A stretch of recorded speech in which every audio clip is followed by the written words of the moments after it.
Hello YouTube, this is Chance Paladin. I'm gonna be recording ArvanEleron's Shadowrun live stream interview things here in a little bit, and I just wanted to thank everyone for watching and check out my other videos and stuff, and if you do, that's great. If not, that's fine, but I love Shadowrun. I'm just, I'm doing this. I know a couple other people are going to be recording this too, but redundancy's good, and so, yeah. So there you go. Anyway, I like to keep these little intros short, so it'll be on in a little bit, and then I'll start recording. Thanks.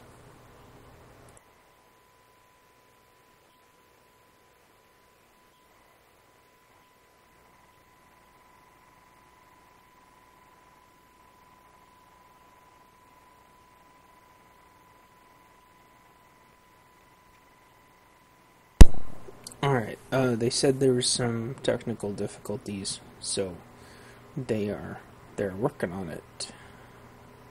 It looks like. I'll leave this up for a second, and if nothing much happens, I'll pause it again.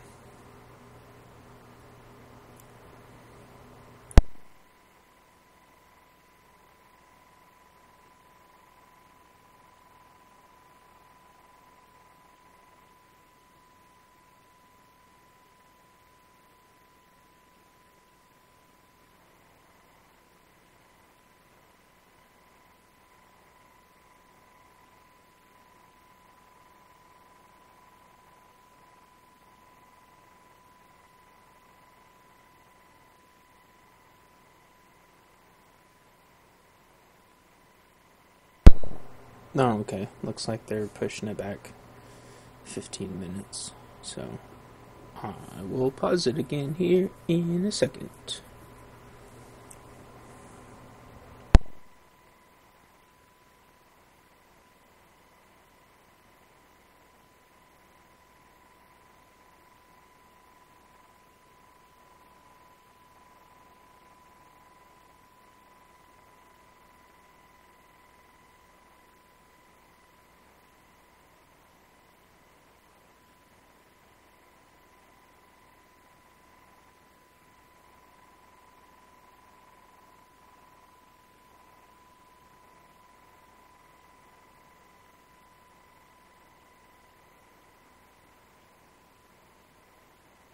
Hype.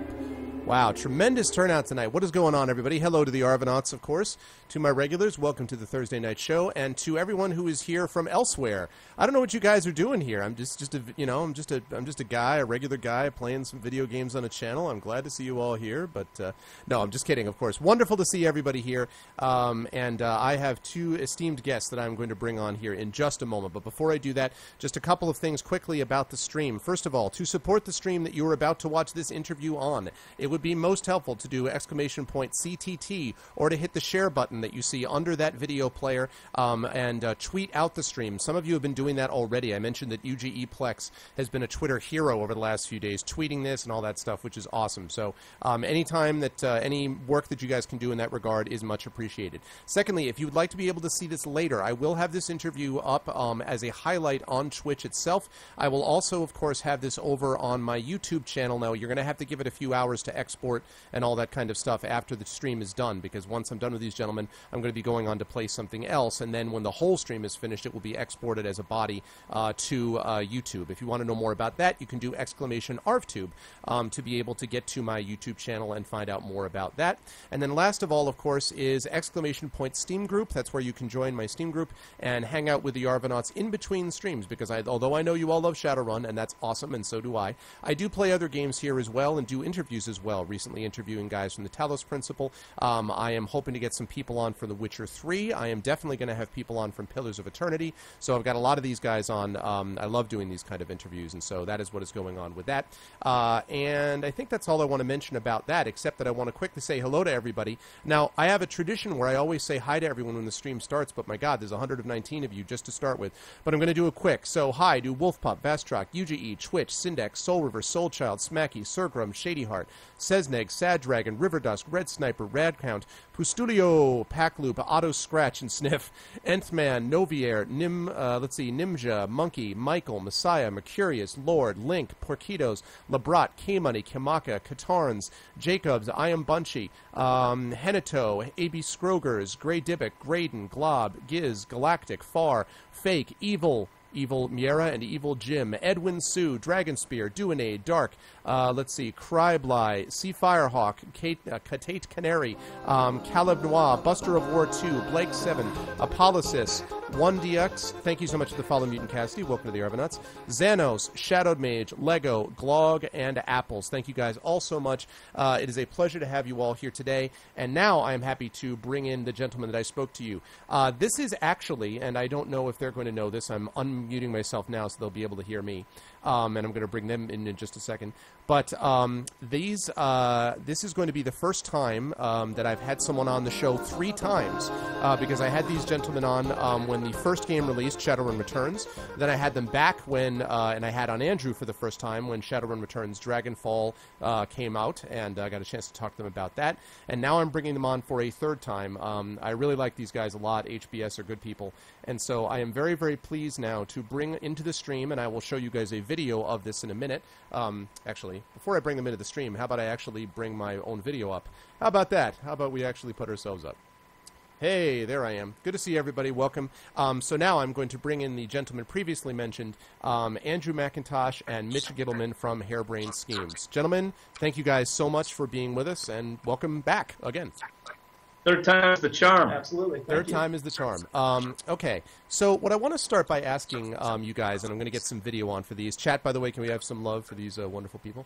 I want to start by asking something very simple, which is, you guys have already released 2 tremendous games. Presumably, each time you release a new game, that ups the ante on what you're going to have to do the next time to make it even cooler. So my question is, as a sort of general starting point, what did you do, what are you planning to do with this incredibly successful Kickstarter, which I think is almost 750,000 at last check? What are you guys going to do to make it even cooler? Can you encapsulate in a couple of basic things, like, what exactly is going to up the ante on Hong Kong compared to previous games? And that's for either one of you. Sure. Well, I'll start, because through the generous co-funding of our Kickstarter backers, we were able to add a lot of stuff to the game. Some UI for being able to pick up inventory items, trade them among your team members, that kind of thing. Through new audio features so that we can up the immersion that sound allows you to get. We added a whole bunch of side missions for your crew members. We've added new magic abilities, new tech, like new cyber weapons, and finally, the big thing was when we hit 700,000, we were able to revamp the Matrix gameplay, where you can go into cyberspace. Yeah, I saw that. Right, and so that's a real big one, and that one was particularly important to us because, we did our best to get the Matrix in. We killed ourselves to get the Matrix in Shadowrun Returns. We upped the gameplay a bit in Dragonfall, but we'd really like to revisit the art and the gameplay in the Matrix to fulfill its original goals. So we were adding a lot of stuff. There's not one key element that we can say this is what Shadowrun Hong Kong, feature-wise is about. So why don't you quickly just, how are we up in our storytelling and that kind of thing? Well, one of the big ways that we hope to do that is with an increased focus on choice and consequence. We really strove to get a lot of. Can you strove? I can strove. I can strove all day. With the best of them? Yeah. We really strived, striven. Yeah, I think it's strove. It's a strove light. All right, yes. You're the writer. Keep going. And actually, before you go on, Andrew, let me just jump in and say, I think you guys need to turn down the stream on your end, or either mute it or something, because it is still kicking back to me a little bit. My speaking. You guys are fine when you're just talking, but in the room, somebody's going to do something intelligent. Just because what's happening is I'm hearing myself kick back through when you guys are talking. When I'm talking. It's just like being on radio. Yeah. Is this better? Let's see. Check 1, 2. Yes. Lovely. That is wonderful. Thank you. And thank you to the lovely Jeffrey who came in and fixed our stuff. Thank you, Jeffrey. That's Jeffrey. All right, sorry, Andrew, on you go. So, yes, so choice and consequence. Choice and consequence. I mean, in Dragonfall, we really wanted to put some. I know we've used the phrase morally gray storytelling in there. And dark gray. Dark gray, put a focus on these shades of gray choices that the universe doesn't judge you for. It's just sort of up to you and your conscience as to what choice you want to make and how you want to live with that. Something that we really want to do with Hong Kong is see increased consequence and more ramifications for your actions to really highlight the importance of your reputation and everything that comes with that. Wow. Also, we want to ramp up the feeling of role-playing. You know, we're tabletop role players from way back, and, we put more and more of that into Dragonfall, but with Hong Kong, we really want you to feel as if you're inhabiting a role in the Shadowrun setting. Yeah. Now, and we've got a... I'm sorry. No, go ahead, Andrew, go ahead. And we've got a new team to run with that I'm really excited about. Oh, absolutely. That's critical. Yeah, well, that's what I was going to ask about the role-playing question was, how do you guys thread the needle between, allowing them to inhabit a role, the sort of the faceless characters from, Half-Life 2, for example, where you play a character, but you're a character that really sort of defines himself through the actions that you take throughout the story. Their problem with that sometimes can be that the character feels somewhat undefined, indistinct, as opposed to a character like Shepard in the Mass Effect series, where it's a very distinctive, you know what you're getting with that guy, and so he feels more realized and thought out, and yet then they're not as invested, in the character. Right. So how are you threading the needle? And that's, I guess, starting with Andrew in the writing, but then Mitch, I'd like to have you weigh in too. Well, one of the ways that I really like to approach that is, we did a little bit in Dragonfall of letting you sort of define your own past in an early conversation with Dietrich. So that's something that, that's a tool that worked to our advantage. But beyond that, it's really through your interactions with others and the choices that you make that you sort of define yourself. And I think it's, I think that it's important, especially for a world like Shadowrun, that you be presented with a lot of different choices, sort of moral choices, social choices, etc. There is no great arbiter in the sky to tell you whether you did good or bad. Right. But it's it essentially my view on it is we should always give you the opportunity to assert your own agency and define who you are as a person.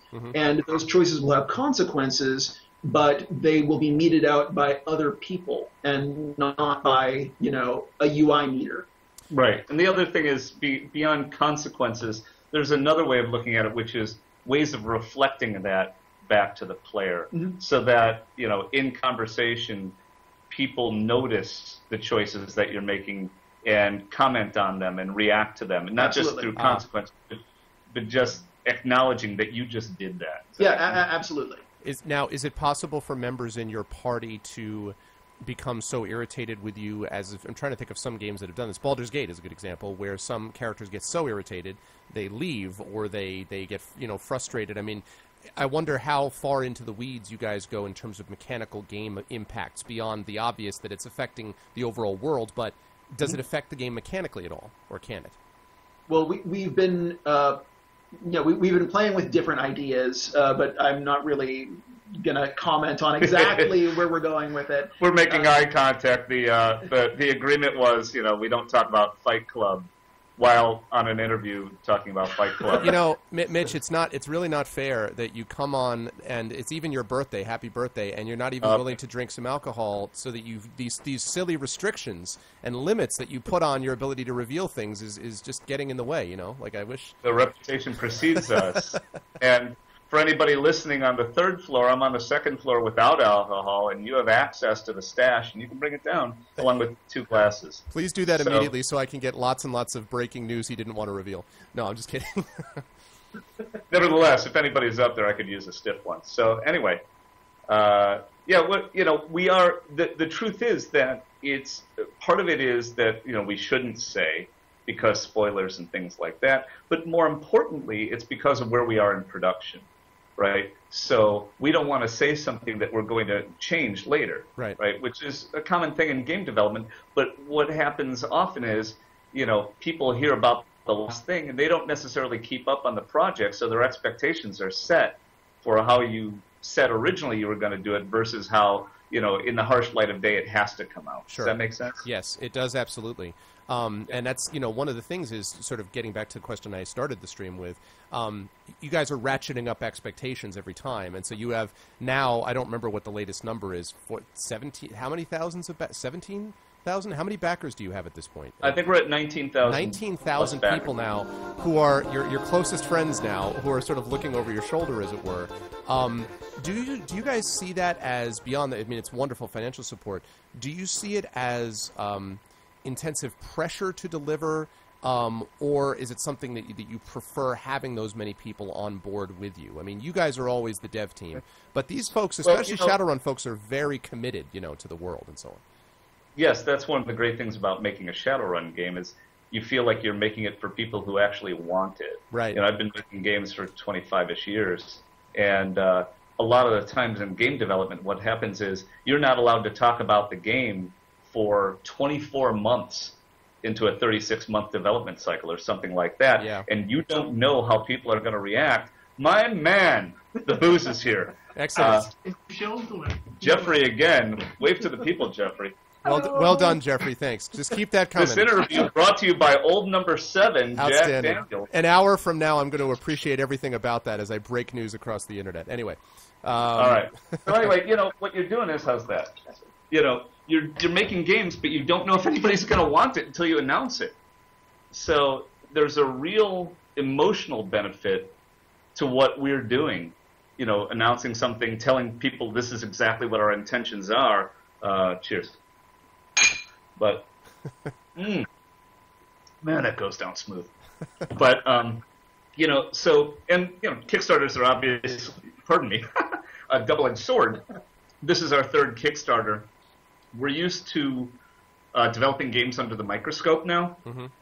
And you could call it pressure, and that would be true. And you could say that it's kind of scary, or it has sort of an edge to it. Mm-hmm. For me, that's the fun. I like walking a tightrope in public. How about you? Yeah, right there with you. Yeah, yes, good. If something scares you, run towards it, not away from it. Absolutely. I mean, it's like definitely there's a pressure to, it's like, hey, we made a good thing, and you want the next thing to be even better. Yeah. I mean, you will always want that. I think that you don't want to get yourself into a position where you become paralyzed by that fear of having to one-up yourself the last time. But you want to stay cognizant of it. I mean, you don't want to rest on your laurels and just assume everything. Yeah, actually, wait. You know what? I want to react to one thing. You said one-up yourself, and you just repeated it. And that is not the mindset here. One of the things that I love about Harebrained Schemes is our mindset is always constant improvement. Mm-hmm. Every product we make, every release we make, even the patches and things that we put out for our games, we always sneak extra stuff in there because we're just trying to do better as craftsmen, for lack of a better word. Yeah, of course. Does that make sense? Yeah. No, that's true, and I guess that's a better way of putting this sort of one-upsmanship. It simply means that you guys are always pushing the envelope, which is since the first time I had you guys on the show has always been my impression, is that you guys are always willing to take calculated risks. I mean, but you're willing to sort of push the envelope a little bit with this stuff. Oh no, we take risks. We take risks. I mean, it may not feel calculated to you, but it was not a hey, I got an idea, kids. Yeah, I mean, it's like a big part of what I meant by one-upping yourself is just learning from your mistakes. Yeah, it's like, hey, we did this thing last time and it didn't work as well as I wanted it to. How can we do it better next time? Absolutely, and let's make a better product. Yeah, so. No, that's the glory of this. This is performance art. We're performing for an audience. We have an audience. And every performance, you want to up your game and you want to improve. And when you get to be, by the way, birthday, when you get to be 50, it's like, this isn't stopping time. This is acceleration time. Yeah, that's right.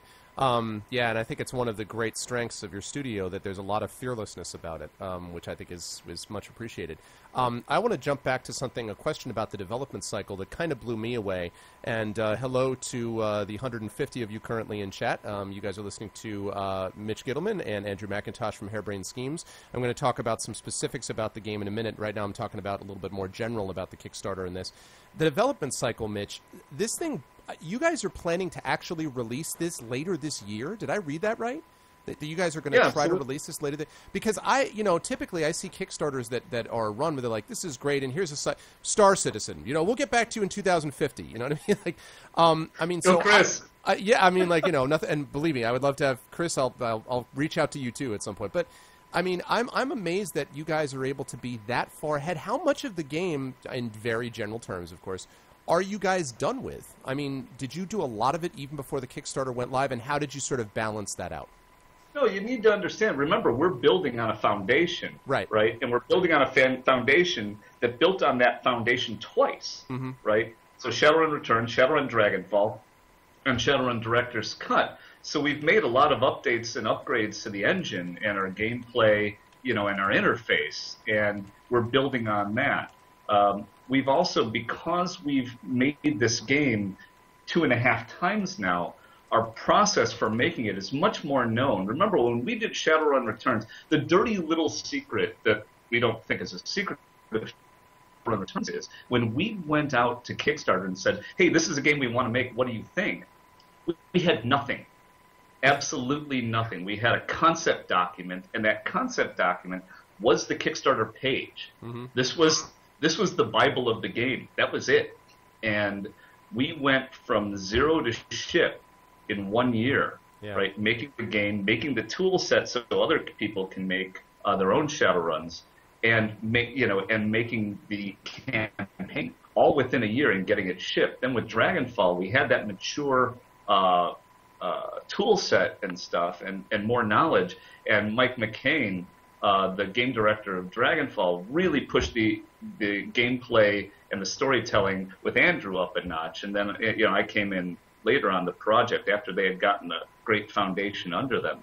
And so now with Hong Kong, our pre-production methodology has really increased, especially Andrew, with how we approach the story. When we did Dragonfall, we had a very different process than the one we have now. Yeah, absolutely. Can you describe the difference? I was just going to say, how has the process changed? Yeah.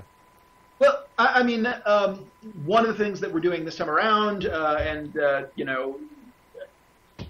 it sounds simple enough, but it's just a very different, a much more rigorous approach to outlining. It's in Dragonfall, we were well into production, and there were some things that changed on a story level for the better. But there were some fundamental necessary fundamental improvements. The removal of some major characters, some major story beat changes, and they were all in service of crafting a better story. But this time around, we're being very cognizant of getting all of that discovery process out of the way up front, so that we don't have to go through that process again. We don't have any wasted work. We want to make sure wasted work. Yeah, but iteration is king. Exactly. Iteration is king, and we want to make sure that all of the effort that we put forward winds up on the screen rather than the cutting room floor. We actually overdeveloped content for Shadowrun Returns and Shadowrun Dragonfall. And this time we're hoping to get closer to the pin from a golf metaphor point of view. Absolutely. And it certainly helps that we, at this point we've got a lot more experience at doing this. We all know the tool set a lot better. We're all, the team is a well-oiled machine. We all work together very well. And, so it's like now it's sort of no longer our first rodeo. We know what we're doing. And there's one more thing that I forgot to mention earlier, which was before we went to Kickstarter, we had been in pre-production for months, right?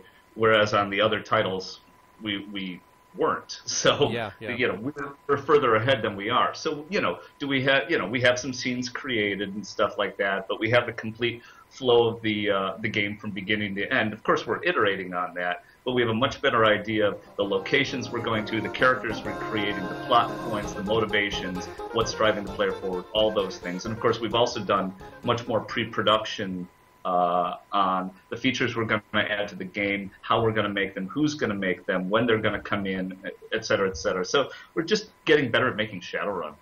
It's the net of it. I wonder if I can extend from that to ask, and I promise I'm not going to go too far down this because you want to release the game before you think about other aspects of it, but is it fair to say that perhaps a director's cut of this would be less likely because you want to get closer to the pin? That is to say, you're going to have more or less what you wanted right from the beginning off of that, or is that too much to say? And again, I know you're speaking in generalities here, but... No, that's okay. If you don't mind, this is a business one. I'll take this one. So the way we're thinking about it now, there isn't a director's cut on the horizon right now in our heads. Okay. Instead, what we're doing is there is a new stretch goal or funding goal past 700,000 The Matrix, the $1 million funding goal that campaign, we're really excited about. That mini campaign? Yeah, it's a mini campaign.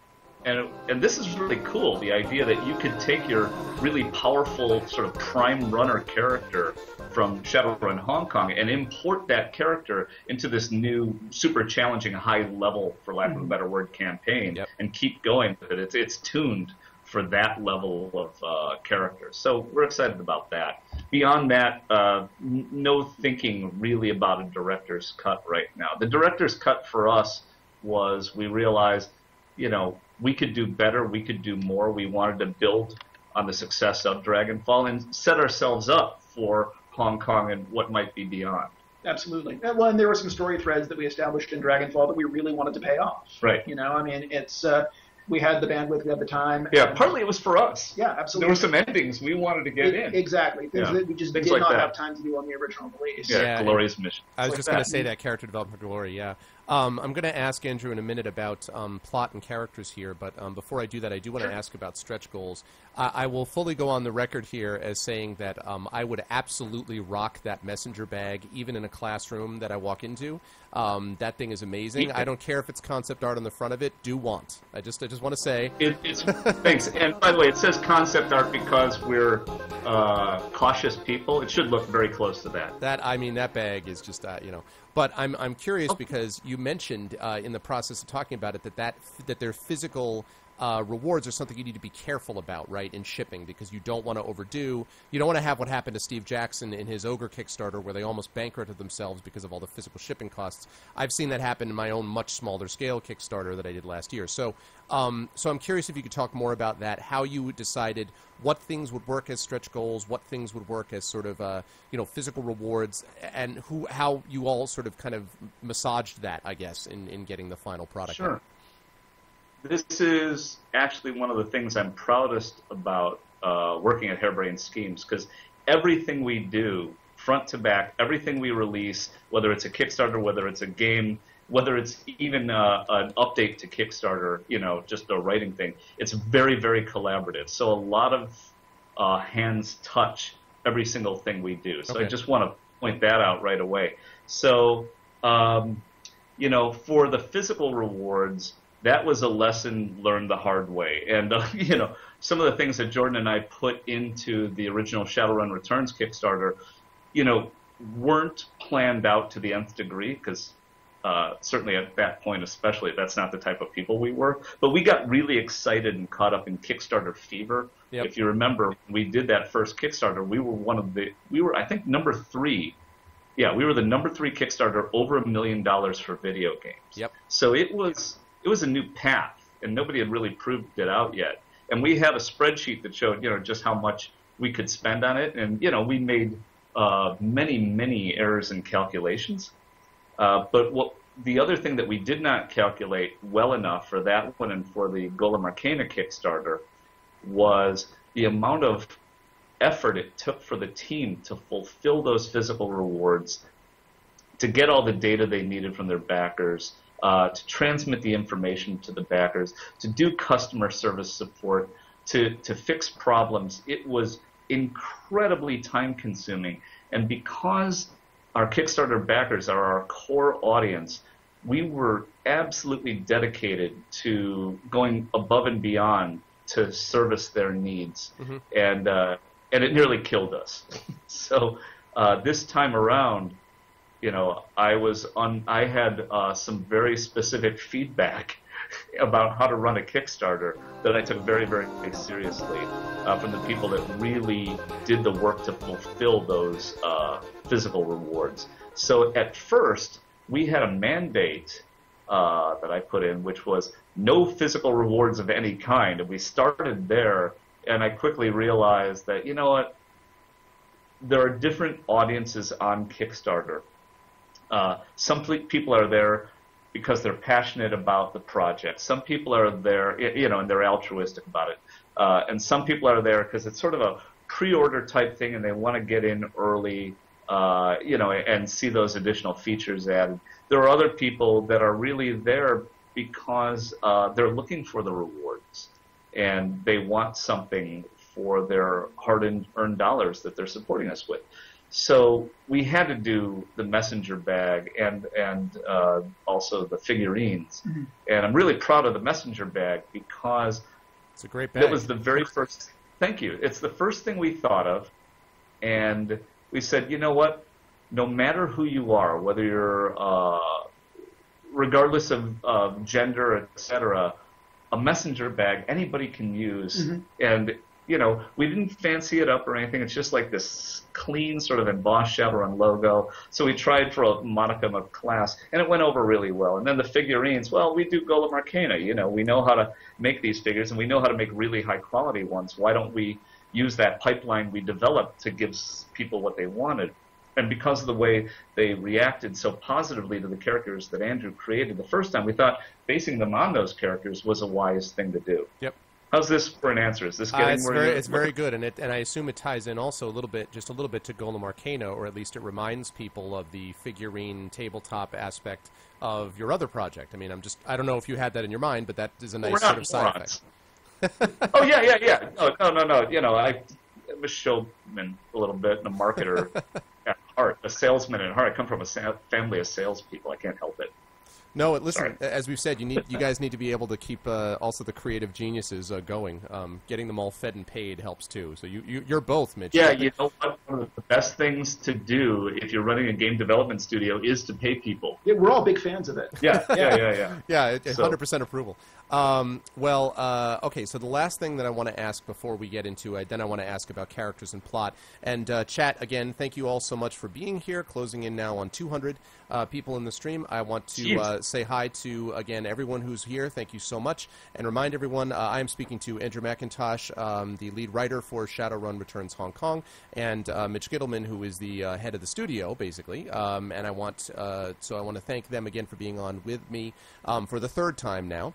Well, Mitch's third time, Andrew's second, but Mitch's third time on with me. And if you have questions yourselves, please hold them. When I open it up to chat, and I promise I will in a few minutes, then you can do exactly what Blake did, which is just put question in all caps, followed with the actual question you'd like to ask. I will field and send as many of them along as I possibly can. Also, gentlemen, as always, I never want to keep people longer than an hour, but it's up to you. I have a sense you may be answering questions for a while when we get to them, so I'm just letting you know that may happen, and feel free to say, oh my God, Arv, please, exhaustion has set in, and please stop. But I'm letting you know in advance that you will get people asking lots of questions. So I give you permission to bail very out. direct. No, absolutely. Okay. Okay. All right. So then I think the only other thing that I wanted to ask about it was about the Kickstarter part, and then I want to get into the characters and plot with Andrew. Is there a concern, and this concern has been raised sometimes with Kickstarters, I mentioned the Star Citizen one before, is there a concern of feature creep? That is to say, let's say that you guys hit 1 million, which I am confident you will do. Let's say that you guys hit 1 million, you blow past it, right? And now you're at 25,000 backers or some absurd number, and you just, like the Price is Right thing, just keeps soaring up and up and up. I assume that you guys will want to add other goals, but I'm wondering at what point you're going to say, okay, we can add these many goals. Like, would you do another mini campaign? Would you do other characters? Have you thought about what happens then? And is there a point where you have to say, thank you so much, you guys will also get the game, but we don't want to add more because we're afraid of losing, control over what it is that we have. If that makes sense. Well, one thing is, I'm not afraid. I'm not afraid of this at all, because now that we understand, better how to run Kickstarters, and having run 2 successful ones, and having the experience of making 2.5 Shadowruns, we've got a real good idea of what we're doing, what we want to make, and what we're about. Right. We have absolutely hit the limit for what we're going to add to this campaign. Okay. And I'm really proud of, and I think the team is also proud of, the discipline that we brought to this Kickstarter and to this pre-production process. Mm-hmm. So there is no risk of bloating beyond this because we're just not doing it. And the team's committed to it. I'm absolutely committed to it. Jordan, the creative director and CEO of the studio, is completely behind us 100% of the way. And my CFO especially, Joe D'Annunzio, completely behind that. I'll bet. So, we entered this whole process with a plan. We executed on the plan the way we intended to. For some weird reason, it worked the way we planned it to, which rarely happens. Once in a while, I guess. Yeah, knock on wood for that one.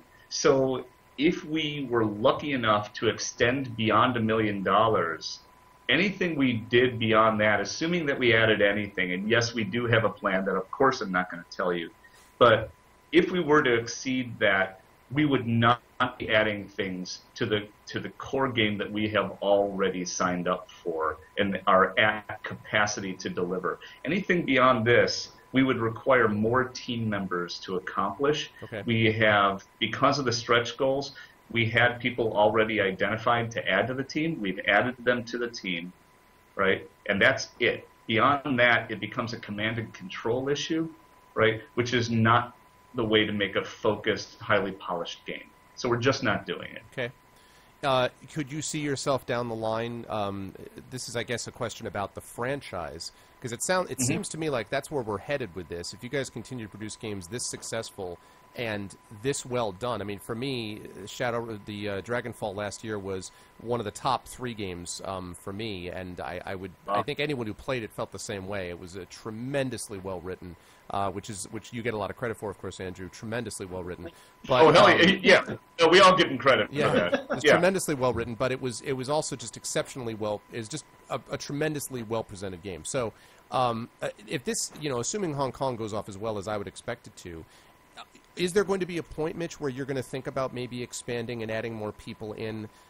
As more games become options for you down the line, because that people are not going away. They're going to love the hell out of this game, and they're going to be like, thank God, please give us Shadowrun Chicago, Shadowrun Santa Fe. No, please give us Shadowrun something. Santa Fe. That's not a location we had considered before, but thanks for that suggestion. Sure. Put it with others. Yeah.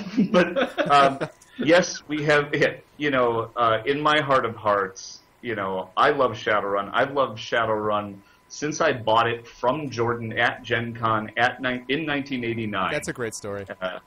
Hardcover, it was too expensive at $28. Still pissed about that. I would love nothing more than to continue telling stories in this setting and going around the world and exploring how a cyberpunk future where magic returns, what that does to a culture and how that culture reacts and stuff like that. As a storyteller or a fledgling storyteller, wow, that's awesome. Absolutely. Right? And because there's so much over the last 25 plus years written about the Shadowrun setting, there's so much for Andrew and I and the rest of the team to bounce off of that it's just a joy to create within. A lot of people ask us, is it a straitjacket? And the answer is absolutely not. No, absolutely not. No, I mean, having all of that existing canon really frees you up to write some. I mean, you can really delve deep into sort of using that existing structure. Let's explore how this might affect this aspect of society, or let's take a look at these real-world issues and bounce them off with this crazy magical thing that has happened.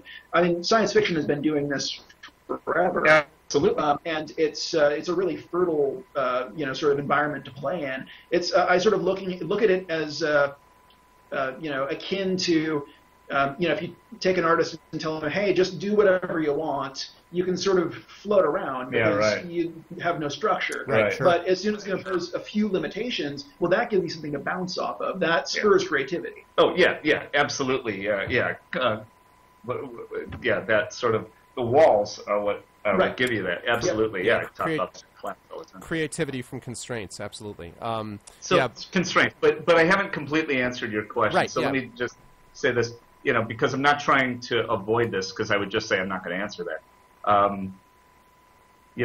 We don't know what the future of Harebrained Schemes is. We're making 3 games right now simultaneously, and we've scaled to accomplish that, and I'm really proud of that. There's no shortage of love for Shadowrun. The question is, what kind of audience is there? What are the economics of it? But also, if we're really going to do Shadowrun the service it really deserves, I'm not sure how far this engine will take us to go as far as we want to go with it. So if we were to do perhaps another one or the one after, we would have to take a serious step back, do some re-architecture, and really rebuild. And so that'll take a little longer, and it'll take more money. So just something to consider. That's interesting, though, that there is, so it could be at some point an engine upgrade or reboot that would be necessary to continue the vision forward, I suppose. Although that's obviously I know that's long-term, but, Well, long-term in game development is the next 6 months. But, right.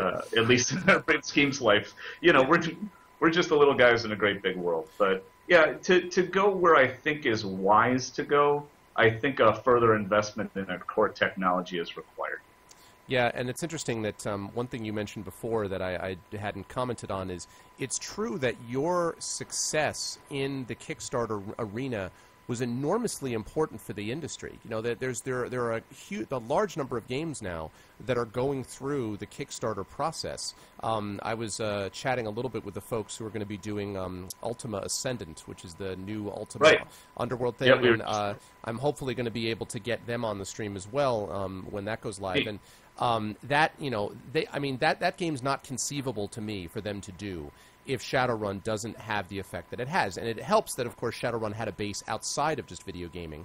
But nonetheless, you guys had an enormous impact on the landscape. And I imagine you already know that, but that you deserve credit for that too. I mean, that you guys managed to make this impact for all other video games, not just Shadowrun, that want to go through the crowdsourced model. So you guys deserve kudos for that. Thank you. That is absolutely nothing that we think about. That's fine. Maybe it's true, maybe it's not, but that does not come into our thinking at all. No, nor should it. But it comes into mind. No. Yeah. Appreciate it. Thank you. Yeah, no, definitely. All right, Andrew, let me turn to you and ask a little bit about some of the characters here. In fact, what I probably should have done, I should have done this already. I thought about actually doing some gameplay while I was talking to you, but I think it might be better actually for me to show a couple of pictures here of some of these guys. So let me see if... we don't have videos. So. Yeah, we can't see what you're showing people. Are you guys... Well, one thing you might be able to do, can you guys check the... are you able to get onto the stream? It'll be delayed, but if you just put on the stream and muted it, that would allow you to see what I'm doing. I'm going to give that to Andrew to do because I barely know how to use Google Docs. So give it a minute. Go ahead and fumble at the computer for a minute. Okay. While you're fumbling, then I should probably not be asking you questions actually while you're fumbling. But I was. No. Who? Yeah. It depends on who fumbles and who talks. Right. This is the fun part of this whole thing. Yeah, exactly. Who fumbles and who talks is right. Well, we look like morons. Let me ask then. All right, I'm pulling up your Kickstarter now, so I can do this more easily. Andrew, let me ask you about first of all some of these individual characters, and then about the overall story arc that you wanted to construct. So, beginning with this character, and I will admit, I am a fan of your games. I was not a huge Shadowrun person before. I've gotten much more into Shadowrun actually because of these games. I kind of went the other direction. But so some of these ones I may not know the kind of backstory on, but are all of the new crew that you're running with, these are all brand new original characters, Andrew? Like never before seen, etc., or are they tied into previous lore? Well, one of them got a brief mention. He got a cameo in Dragonfall Director's Cut in the most recent patch, actually. You can talk to Lucky Strike and ask about the crew that she runs with. And she mentions that one of her crewmates is a rigger from the Russian Republic who built his own drone named Raptor. Okay. And So you will, I mean, that's just a little intentional cameo there. And yeah, I mean, it's fair to say that over the course of this game, you'll get to learn how Ractor went from running in Berlin with Lucky Strike to Hong Kong 2 years later. Gotcha. Okay. But everybody else is original. Right. Everyone else is totally original. All right. Well, yeah. He got one throwaway line. Yeah. Well, let's pop up. So the first one that I'm popping up here, which you might be able to see when your incredible tech guru, Jeffrey, takes care of it, is Gobbit, the rat shaman. So, Andrew, right. let me start with asking you about him. Tell me... Her. I beg your pardon, her, sorry. Summarize her for me quickly. What do I need to know? What are sort of the basics of how she ticks? Well, I mean, as far as, again, without wanting to get too far... I understand. As much... Right. Without avoiding spoilers. So... yeah, I mean, she is a shaman. She is devoted to the totem rat. Rat is an urban totem. There we go. We can see you now. Yeah, rat is... Thanks, Jeff. Thanks. Yep, no problem. Thanks We again, love Jeff. So, yeah, I mean, rat is an urban totem that actually enjoys the sprawl. It, it sort of takes a look at the... this sort of sprawl environment that man has created and looks at it as its own. Right. As far as Gobbit herself is concerned, her, sort of philosophically, she's an absurdist. So, it's just, essentially... You're so intellectual. Well, it's like nihilism's friendlier cousin.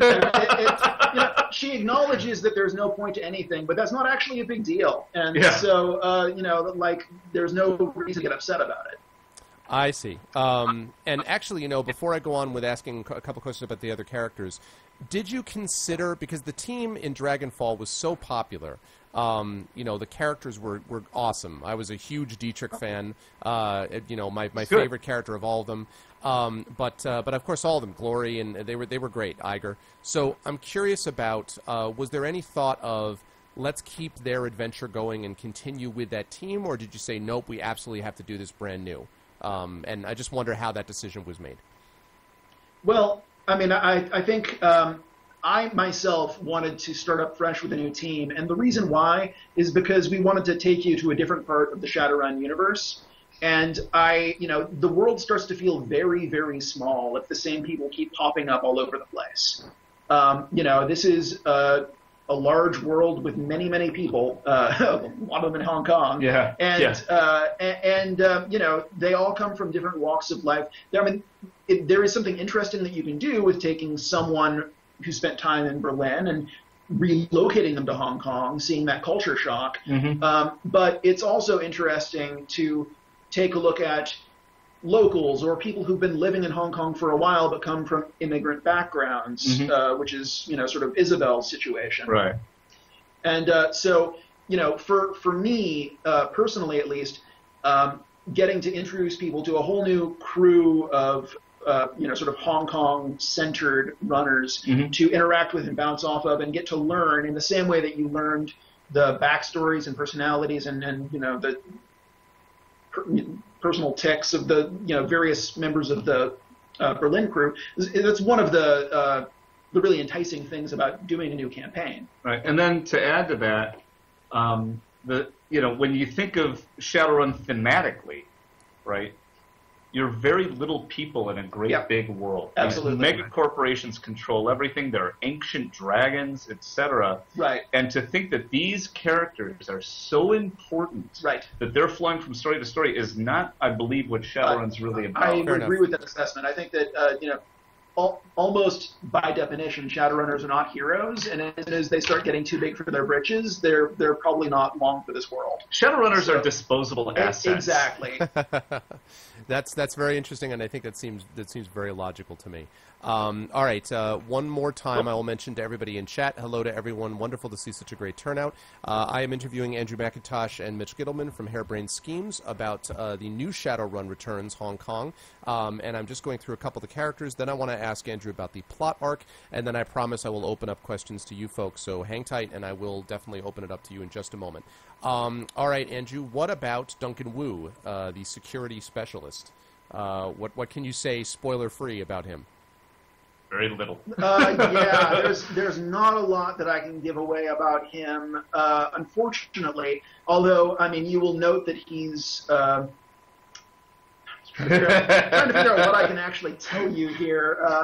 I can feel the weight of Mitch's stare. Well, you can tell me everything. Mitch has had some Jack Daniels now. You can tell me everything. Yes, okay, so yes, he is I mean, I don't know if Chinese American is even the right term. He is a UCAS native of Chinese descent.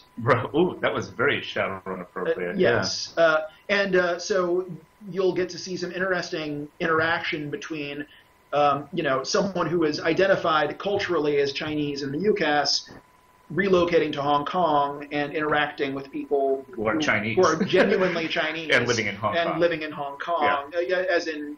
Well, and the thing is that Hong Kong isn't really a part of China and Shadowrun either. Right. There are going to be lots of fun opportunities for culture shock. Yeah. Excellent. And again, it comes back to that bouncing thing that Andrew was talking about before. One of the things that happens if you play tabletop role-playing games the way that we do, we create these characters to be interesting characters and also to have interesting interactions with the other characters. Honestly, then we create the story and see how those characters bounce off of and react to the story we're creating. Absolutely. We create a team of strong personalities first and then put them in an environment to bounce off of. Yeah. Interesting, yeah. And it shows how much you guys really privilege the universe as its own character, entity, sort of prevailing force, as opposed to, a game like Dungeons & Dragons where the focus really is the characters and the heroes. Here the world is the amazingness of the world really is here. The characters matter, but they matter insofar as they are sort of connected to, affected by, bowled over by the world around them. Is that fair to say? That sort of differentiates? Like people. Yeah, absolutely. I mean, the things that are really important to me as a writer are treating your characters as real people. I mean, yeah, sure. With respect. With respect, exactly. I mean, sure, she's an orc or he's a troll or what have you, but they're people. And, they have their own, list of things that they want, their list of things they need, and then the damage that's keeping them from getting those things.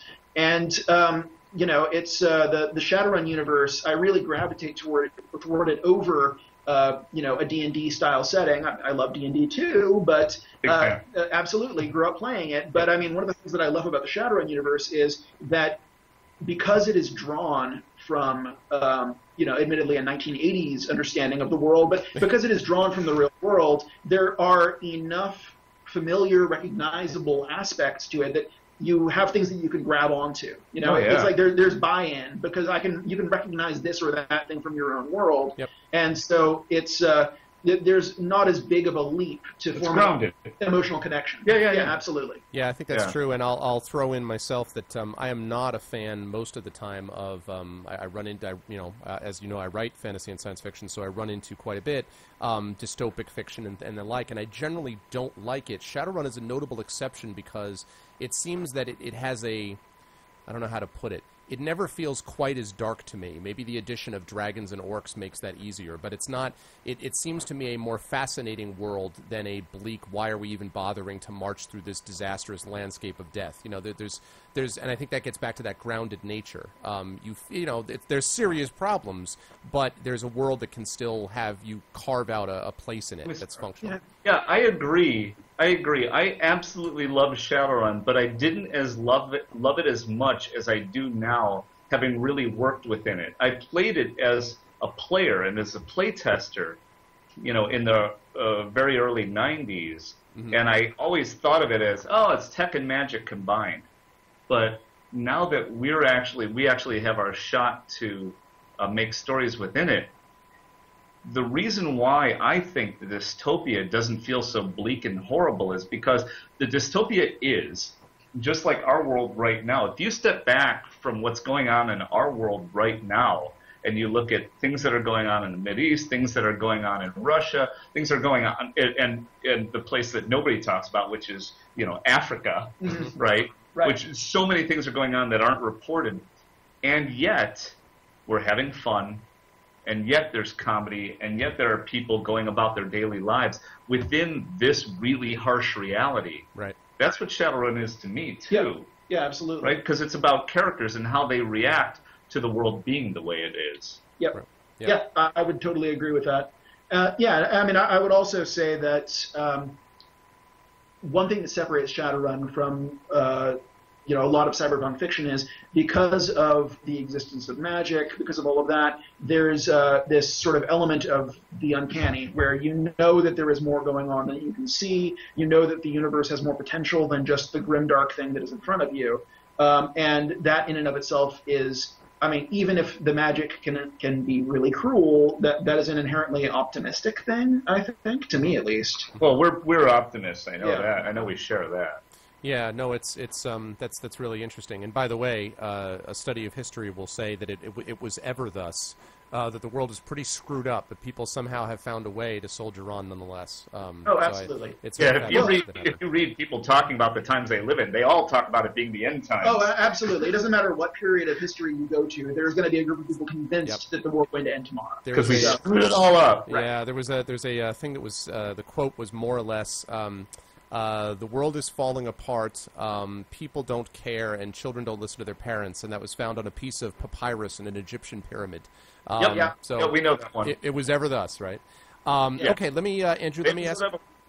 Oh, sorry, go ahead, I'm sorry. I was just doing the talking. Well, I know you were. I respect that. Thank you. Let me ask about Isabel, the person that you said I can't talk about. But I'm now you've had the alcohol's had more time to affect you, so hopefully you'll have forgotten that already. It affected me. I don't know how he's doing. Well, I mean, there are some things that I can say about Isabel. So Isabel, she is a Hong Kong native, but she was born to a family of first-generation immigrants from what is now Somalia. In the Shadowrun period, it's the name escapes me. Yeah, that's embarrassing. Sorry. There's a collection of sort of African countries, one of which is present-day Somalia, that her parents are from. As in Shadowrun, things are pretty tough in Africa. There's a lot of stuff going down. She. There were many waves of immigration into Hong Kong in the Shadowrun timeline from sort of all over Asia, Africa, just waves upon waves of immigrants coming in as hostilities break out all over the rest of Asia. Really, Hong Kong is kind of like a Casablanca. Is Hong Kong? Let me just jump in for a second. Is Hong Kong still Chinese controlled in the Shadowrun timeline? I'm not familiar. Is it still, or is it, or what? Shadowrun in Shadowrun timeline, with the aid of the British, Hong Kong has become Hong Kong has become a sort of a free enterprise zone. Okay. It's not controlled by China. It wasn't taken back by China. Right. It is essentially it is controlled by a conjunction of corporations and financial interests. Gotcha. Okay. Sorry about that. I didn't mean to jump in, Andrew. I just wanted to know because we were talking about that. So, Isabel. Yes, Isabel. I mean, through Isabel, you will have someone in your group who speaks to that experience of sort of growing up on the very low economic scale in Hong Kong And the immigrant experience. And the immigrant experience, exactly. You will get you through all of the characters in both in Dragonfall and then in Hong Kong. What I really want to do is provide sort of windows to different aspects of life in the world of Shadowrun. Absolutely. Different areas of the world, etc. I mean, so yeah, I'm very much looking forward to exploring her character. Yeah, absolutely. She's great. Awesome. All right. What about Raptor? Am I pronouncing that right? Raptor? Yeah, Raptor. Yeah, Raptor. Mm-hmm. Raptor. Yep. So yeah, I mean, Raptor, first generation immigrant from the Russian Republic. Looking forward to writing him very much. Exploring him. I mean, he's a roboticist who built his own drone, and his drone is really. I'm wondering what you're going to say. Keep going. What I was going to say is, that his drone is primarily how he will, sort of interact in through his drone in encounters, that kind of thing. Okay. We're really excited about Raptor's the one that makes us giggle. Yeah, absolutely. We've got lots of fun stuff planned for him. That we're not telling you. Yeah, well, I'm doing what I can. Okay, yeah, he's excited. The entire team is like, yeah, Raptor, yeah. And then the last one is, please, I hope I'm pronouncing this right. Gaichu, is that right, Gaichu? I cannot comment on the correct pronunciation.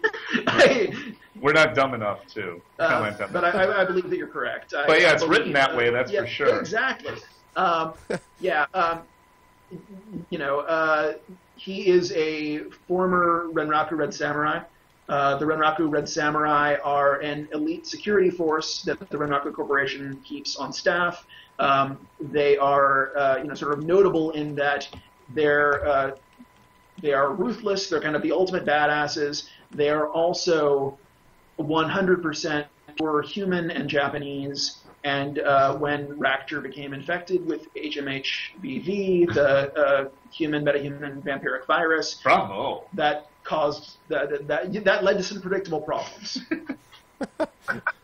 Interesting. This is like a great combination team. Just like looking at all the different personalities that are involved here. It's sort of classic Shadowrun in the sense that it's like let's put a bunch of people with zero coherency in terms they would never work together, and therefore they're Shadowrunners. So it's perfect because they. It reflects our experience playing the game. Yeah. Absolutely.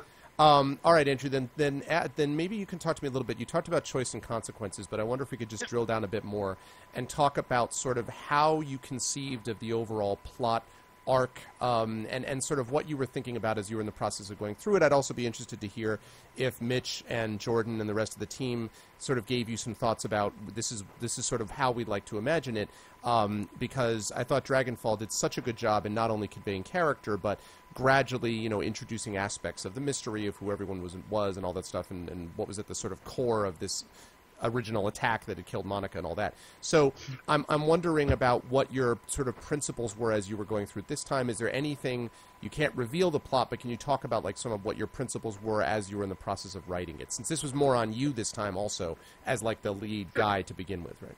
Sure. Well, yeah, and I'm going to be pretty guarded about how I answer this question because obviously nonsense. No, just kidding. One thing I will say is, you asked whether I sought feedback from Mitch, Jordan, others. I'm in constant contact with Mitch and the rest of the design team. We're always iterating. We're always getting everybody's feedback because we all love Shadowrun and we work well together. And it's like, you don't want to work in a vacuum. It's all iterative, and all of this feedback is really valuable. Our art team, too, actually. Yeah, our team as well, absolutely. And that's, sorry, real fast, just to jump in, that's something that we're really proud of. I've been many games videos where it's like, that's your job, this is my job, this is my dance space, and stay the hell out.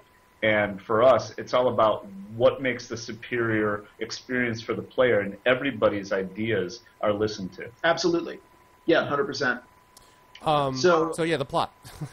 Yeah, sorry. The plot, I'm trying to think of what I can discuss. One thing that we do mention in our Kickstarter video is... What is what? Go ahead. If it's in the video. It's in the video. We mentioned that you're going to be brought into the shadows from the outside.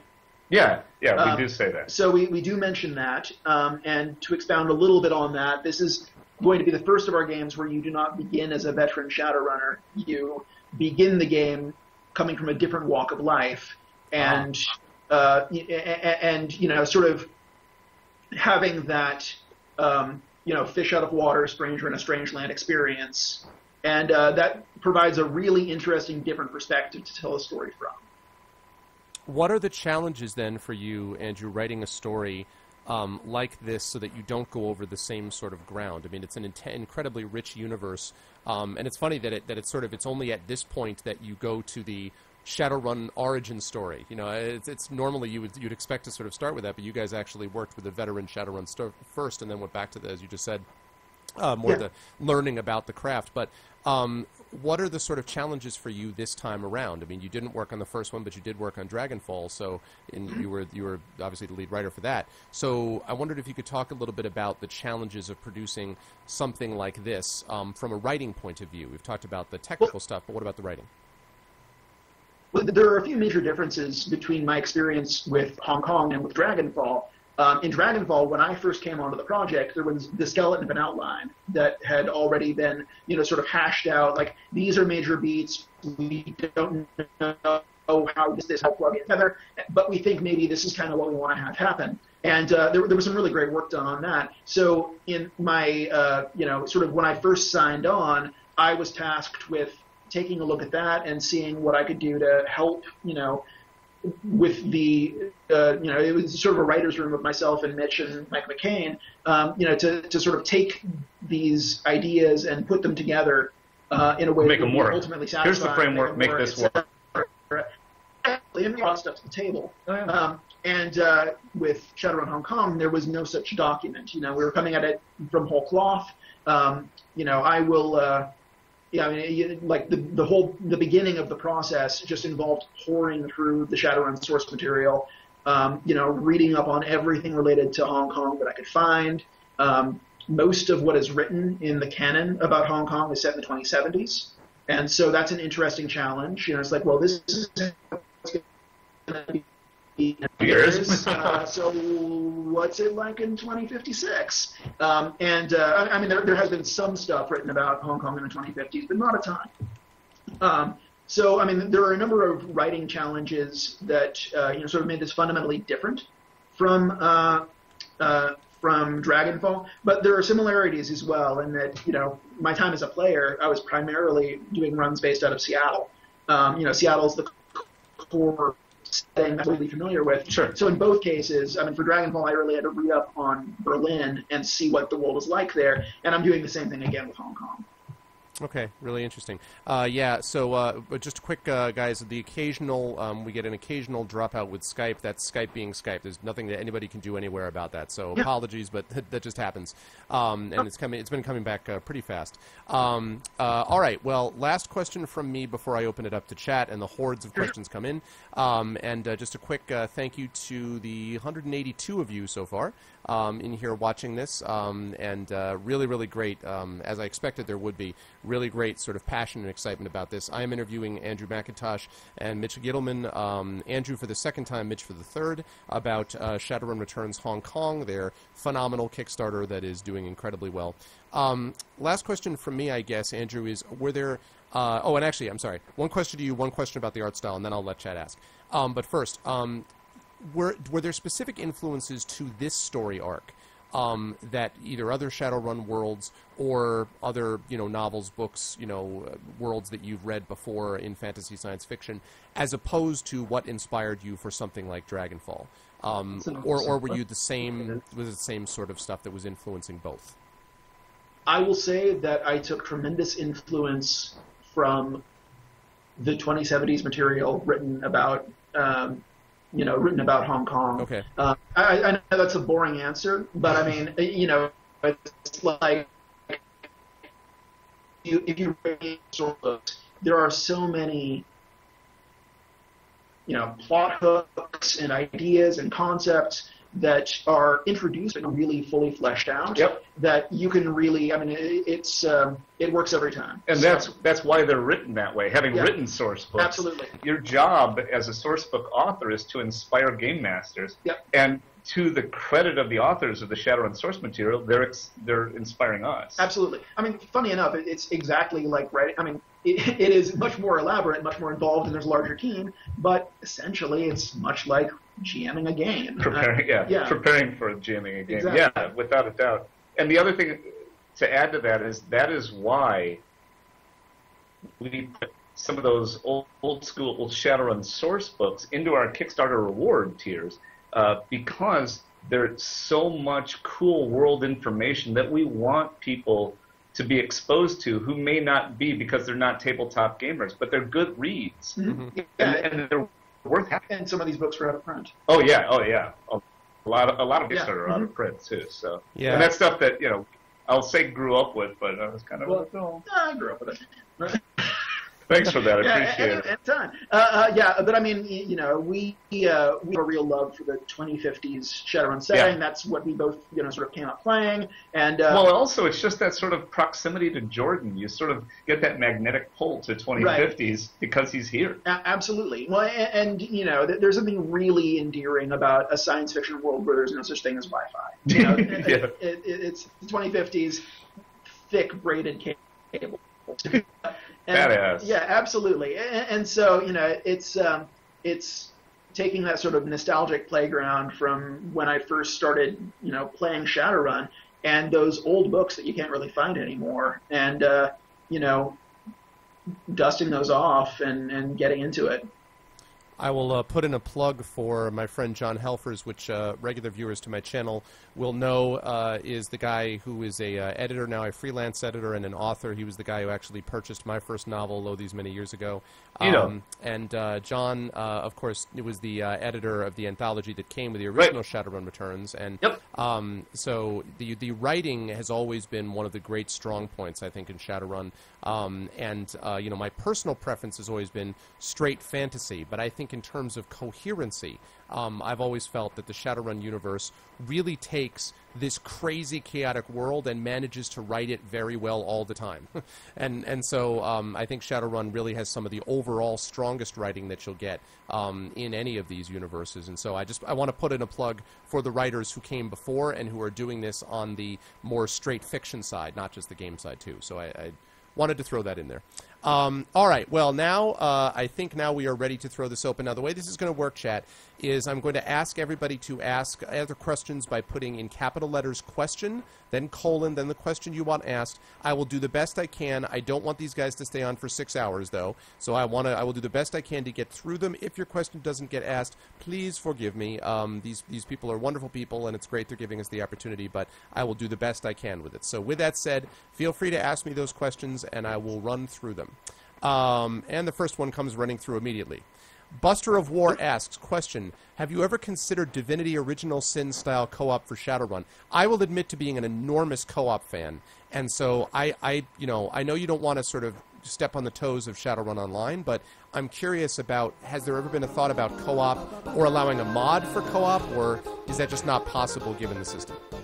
So Jordan and I have discussed co-op many times, including during the original Kickstarter, where during in an update video he said, hey, wouldn't it be cool if we did co-op? And we had to come back the next day and say, we're not doing co-op. It would be cool, but no.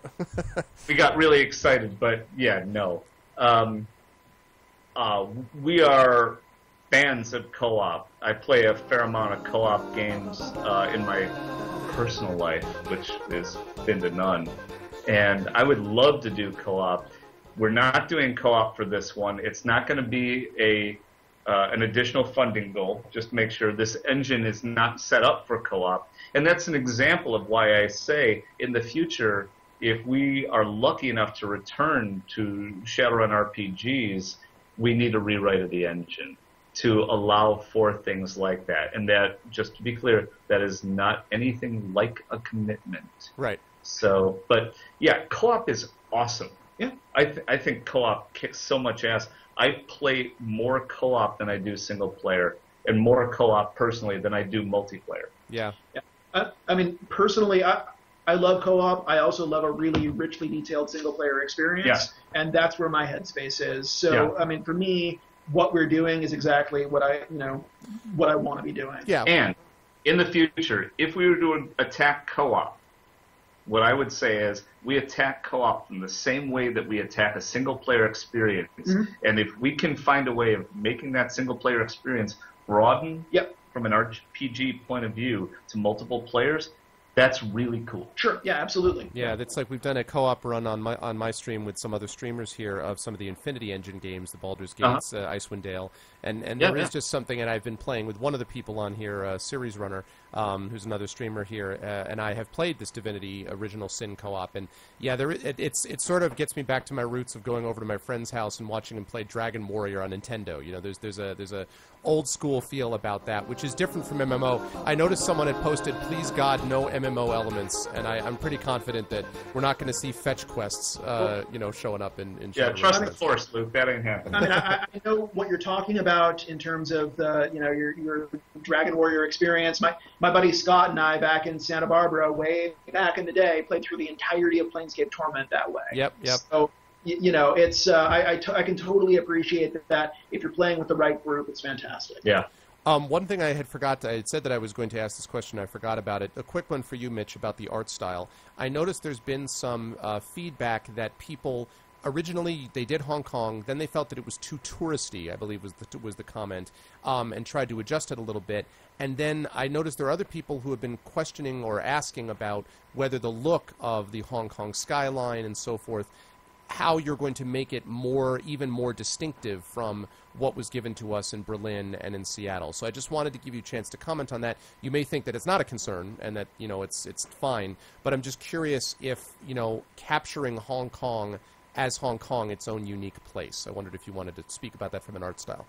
Oh, sure. Well, to start with, in the last update that we wrote, we talked about how the first draft of our concept art for Hong Kong that we released during our Kickstarter, both in concept art and sort of an isometric gameplay view, our first draft of it was touristy, but that was a very fast draft. We brought it into our art crit meeting where everybody sits around, all the artists and me sit around in a room and discuss, where we want to take that. And the first draft was clearly too touristy, and we immediately moved away from it. So I don't feel that is an issue because that was one of the very first things that the art director, Chris Rogers, and I made very clear to the environment team. So I'm not worried about that. What we are worried about is authenticity. Right. And that's why we have people, in Hong Kong helping us out. We just a note from Jeffrey, our brilliant This just in. John Telfers, who you talked about before, who did the Shadowrun anthology, edited the Shadowrun anthology, and of course you've worked with. He is writing a Golem Arcana novella for us. Oh, very cool. In fact, I think I may have known that. Well, John is a man of many talents. That's cool, though. John, very popular with our crew. Thanks, Jeff. You got to raise Jeff's salary. I just want to say Jeff has already done, an enormous amount. So Jeff, do you have any feedback on that? Yeah. Oh, yeah. Jeff says yes to all. Yeah. Yes to all. I'm behind that 100%. Very good. Thank you for putting me in that incredibly awkward situation. But, beyond that, I'll say that I think we have a pretty good idea where we're going to take Hong Kong's look. I'm not concerned about it in terms of being both authentic to Hong Kong and authentic to Shadowrun. And it will take the thing that Harebrained Schemes does well, which is iteration. And we'll go fast, we won't rush, and we'll get it. So I'm not trying to trivialize it, but I'm very, very confident. Okay, sounds good. Question from Farmore. Are there any more plans to make equipment more varied? I'm thinking different weapons in the same tier and weapon type, but with different pros and cons. Thanks for pointing to me. So, has there been talk about it? Absolutely. The thing about game development that everybody needs to understand is game development is an exercise in precision time management, right? So time management is not about managing time. Time is a natural law. You can't manage time. All you can do is manage events, what you do with that time and which actions you take. And one of the things that I'm really proud of with the Shadowrun team and all of Harebrained Schemes is our ability to prioritize our work and constantly reprioritize our work as we're going to make sure that we're doing the very best thing for our audience every step of the way. That's a long way of saying maybe, right, based on everything that happens throughout development. If, for example, our work in the Matrix requires more iteration, it requires more of the design and art team, then something is going to fall off in honor of that higher level goal. Okay. So we do everything through something you've probably heard of many times called agile game development. We have a list of things we're going to do. We put them in priority order, and as we go through, we keep reprioritizing it until some things fall off. Until that time, there's a lot of things on the table until they're off the table. Okay. So I can neither confirm nor deny anything. Gotcha. Vastrok asks about whether there are plans to help melee characters because gun characters can focus on quickness, melee characters have to focus on 3 attributes and a myriad of skills. I think I can summarize that with, will melee get helped? And I will admit that I was a little disappointed in Glory's melee ability, at least in comparison to just blowing people away from a distance. That may also be because I liked being able to blow them away from a distance, but I'm curious about melee characters here, I guess, is the question. Sure. Well, I mean, I will say that from my personal perspective, tearing people up with Glory's claws was the way to go. Yeah, I never did anything but. But that's just me. Yeah. I will say that because we did achieve the magic unlock, right, we will be adding foci to the game. That includes weapon foci for physical attacks. Ah, okay.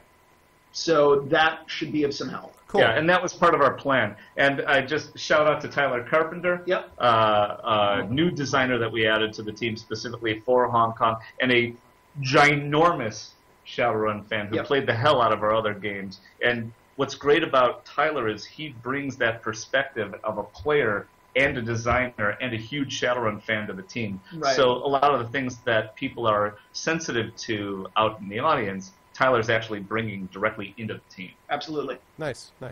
Yeah. Okay, let's see. Lord W asks, will revamped... Oh, Lord W. Hey, man. I see you on the comment section all the time. Will revamped Matrix stretch goals change your approach to the main story and missions, interactions with other characters, exploration, etc.? Oh, great question. Andrew, take that one. No. Take You want to call in Jeff to help? I mean, you know.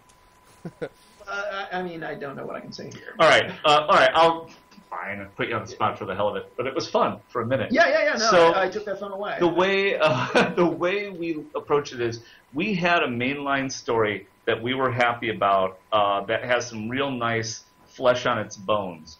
We also had options that if this Matrix stretch goal or funding goal, was achieved, what we might do differently. Right. And so now that we've achieved that, we're doing things a little differently according to a previous directional idea. Does that make sense? Yes, it does, and that I think that sort of goes to the heart of that question. Jacob Kosh asks, general question about storytelling in Shadowrun. How do you guys deal with the challenge of, in a setting in game where the players spend a lot of time trying to sneak around and not be caught, or shoot people when they do get caught, having recurring NPC characters, having meaningful interactions that amount to more than just bluffing the guard and so forth? Are there elements that you try to focus on to mitigate that? And I guess I would ask, are there elements in this new version that you will focus on to mitigate that in Hong Kong? I don't know, Andrew. Yeah. So, I mean, it is a bit of a tricky situation because, it feels like part of your job should be not being seen and blowing people who are bad away when you encounter them, but you need to have recurring characters or there's no emotional resonance to what you're doing. Mm-hmm. So, I mean, I think that the important thing to me, and this is something that I really came to face with the most recent patch that we put out that involved, in addition to the Lodge trial run mission, where you could choose to scrub the run. That was never an option before. The most important thing to me is that you can have these characters, you can have these moments, but what we cannot do is have something play out before your eyes and not give you the agency to choose what you do to resolve it or change it. Mm-hmm. It's like bad things happen, and they can happen in the blink of an eye, but if it's happening 3 feet from me, I should have a say in how that plays out. And that sounds obvious, but, it's these are just the lessons you learn. Sure. And tricky to navigate, too. I mean, figuring out how to manage them. I mean, it's like one of the major lessons that I took from that mission and that experience was that, we're free to play with the hand of fate, doing things from off screen, but if there's ever a scenario where, something happens because reasons to advance the story, even if you're dealing with characters that are thematically important, that doesn't trump the need for agency of the player. I mean, that's railroading, and that's bad. Respect the player. Respect the player, respect your choices, and respect who you are as a character. So it's like if the building is coming down, well, maybe you can't do anything to change that. you need to get out of the way. But if it's a guy who's going to bring the building down, you should be able to at least try to stop him. So, I mean, that's all a very long-winded way of getting at, it is important to have recurring characters. It is important for plot reasons to make it so that you can't just pull out your gun and shoot every person in the game in the face on your first meeting.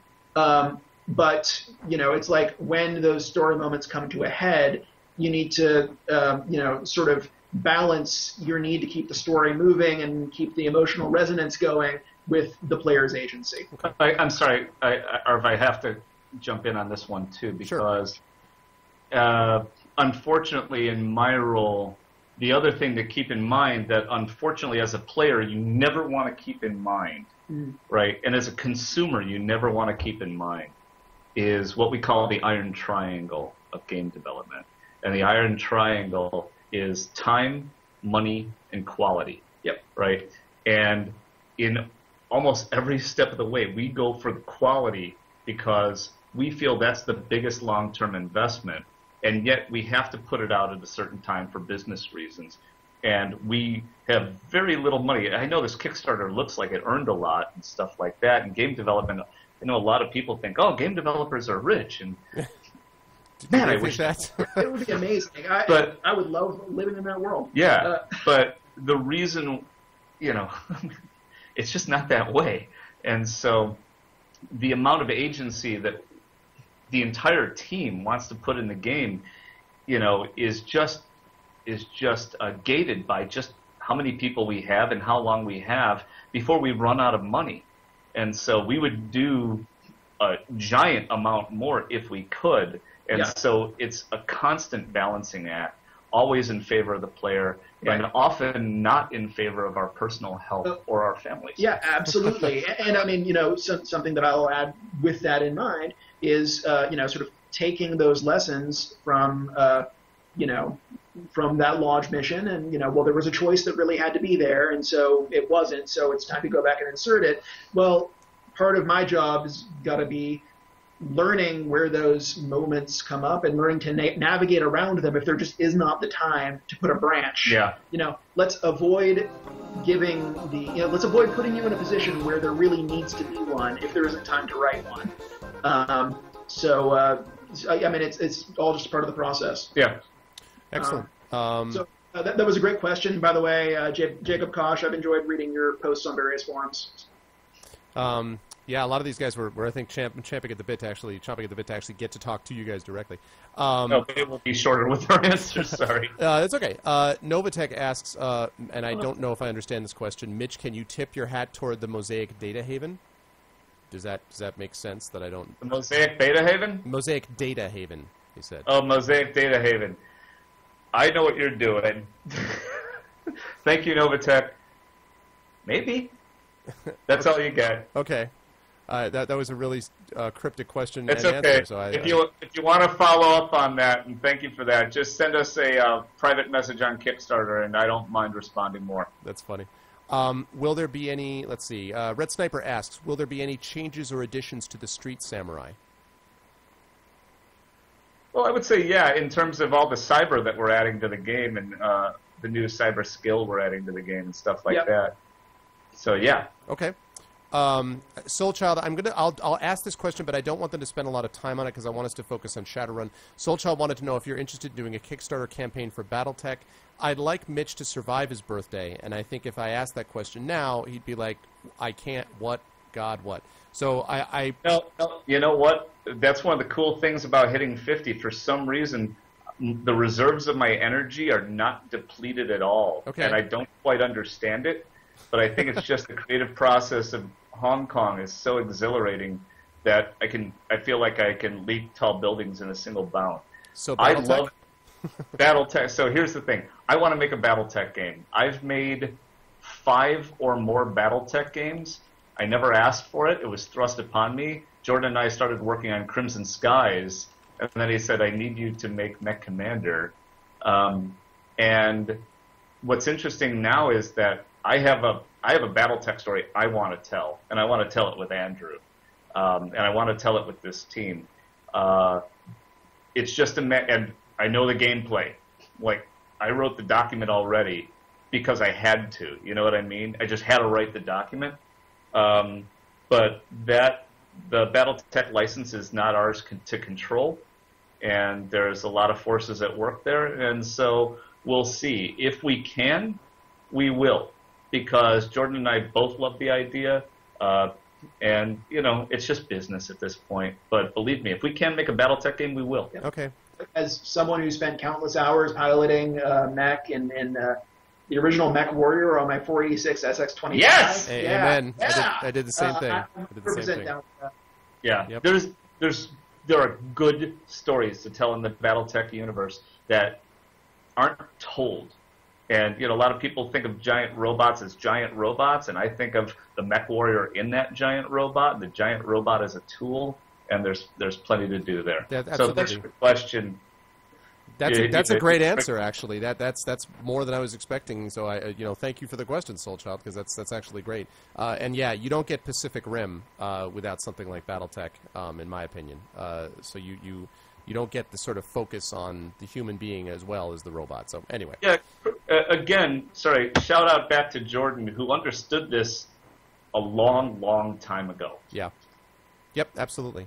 Okay, Lebrat asks, question, Dead Man's Switch had a very film noir-like atmosphere, while Dragonfall was full-blown punk. How would you describe the general vibe of Hong Kong? Andrew, that's our topic from yesterday. It is, yeah. It's sort of a mashup, I guess, between, sort of Hong Kong crime story / a genre that will remain unnamed. I was wondering. I'm looking at you where are you going, sport? Yeah. No, I'm not going there. Essentially, yes, we are taking a wide variety of influences, some of which are specific to Hong Kong, some of which are, just sort of more general that we haven't really played with, but we want to. One of the things that I really enjoyed in the director's cut of Dragonfall was playing with different genres. A number of the individual runs, the side missions for the personal from, missions. Yeah, straight up dark comedy to, sci-fi horror to techno thriller, and we definitely want to continue playing within the constraints of genre that way. Great answer. Yep, absolutely. I like it. That's why he gets paid the big bucks, Mitch. That's why you told me in a secret email that Andrew was going to get the most money of anyone in the studio for the next 10 years. No, I'm just as someone who doesn't even know what a big buck looks like, I would love it if that happened. I know what big bucks look like. These aren't them. These are not those. Ben Dups asks, do you have plans to include any romance plot lines in this new game? And if so, No. are you going to go hang out with BioWare? No, I'm just kidding. No. No, it's not going to happen. No. There are a few reasons for that, but one is that you guys are professionals. Your Shadowrun team is... No time for love, Dr. Jones! Yeah, there are a variety of reasons, right? One is that we just don't want to focus on that. Two is that if you do focus on that, it takes a long time to do it successfully and really pull it off. And there's nothing worse than a really badly written, rushed romance plot line. That gets really smarmy really fast. Yeah. It's something that we just don't want to approach in our game. Gotcha. That seems logical. Monkey Commando asks a question on my mind as well. What size laptop fits in the bag? Because again, do want. So what size? So laptop? the width of that laptop, of that bag is 15 inches. Okay. We are still looking into. That is not a final number. We are attempting to make that laptop bag or that messenger bag bigger. Okay. But that's the number that we can commit to. But the more backers at that level, frankly, the more money we'll have to make that bag better. Okay. That bag is so awesome. Caliga asks, are there any plans for making Technomancers playable in upcoming Shadowrun digital games, I guess Hong Kong or otherwise? Wrong timing. Yeah, not in Hong Kong because they don't exist yet. In 2056, they are not around. So as for the future, who knows? But The future is always in motion. Indeed. Lord W asks, any special plans with Lucky Strike? Wait and see. That's a big maybe. The artist who made Lucky Strike really likes Lucky Strike. Yeah. Okay. We'll see. Okay. So, yeah, Yeah, we'll see. non-committal answer. Absolutely. We'll see. Dime Store asks, is Harebrained, are you looking at the current Shadowrun Returns Hong Kong as a potential template for future efforts? The original was in 2 parts, make the engine, put out a solid campaign, upgrade the engine, and put out a spectacular campaign with Dragonfall. Current Kickstarter shares some similarities. HK involves major engine upgrades and a new in-depth campaign where the team knows they can emphasize a great story and it will be appreciated. A continuation of the SR HK campaign. You may have already answered this a little bit, Mitch, in that I don't know that there's a major engine upgrade yet, but that is the kind of thing you might like to do in a future iteration if given the opportunity. Like to do / are required to do to really expand further. Okay. Because we took a year to make Shadowrun Returns and the editor and the campaign all together. We took more time with Dragonfall and the director's cut to make those upgrades, but there's only so far you can take an engine without a heavy rewrite, and that's just the nature of the beast. After all this time of doing this, we know what time it is. So, to go forward in the future and really push where our aspirations are, it's going to take some work. Okay. Twitch Pally asks, is there a way we can get the editor early to start working on 3.0 maps and or what editor updates might be getting planned? Oh, first of all, thanks for your comments on the board. I recognize your name. And probably not. And the reason why, honestly, is because something that we learned from Shadowrun Returns Kickstarter, we gave that early access to the editor, and yet we changed quite a few things before release, making some of the things that people made with that editor, they had to go through a rework. So unlikely, especially because some of the editor features that we're adding in order to create the content that we want to add for Dragonfall are going to come in late, and so we can't, in good conscience, commit to giving that out to anybody.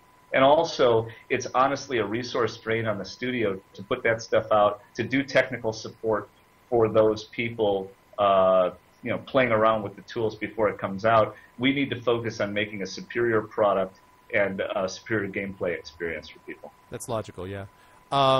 Let's see. UGE Plex, who is a Twitter god, as I mentioned, he retweeted this a bunch of times. Twitter god. Amazing. Will our happy team... birthday, UGE Plex. Oh, happy birthday to you. Wow. Then happy his was Sunday. It's everyone's and birthday. And by the way, there is a package in the mail for you. Ah. Well, so, question, will our team from Hong Kong join us in the Shadows of Hong Kong mini-campaign? I assume it's just the lead, just your, the main runner, right? Not the whole team, or is it the whole team? I absolutely will not comment on that because it depends on what happens at the end of the campaign. Mm-hmm. Okay, fair enough. Let's Beyond see. what I just said. Yeah. I won't comment except for telling you that fact.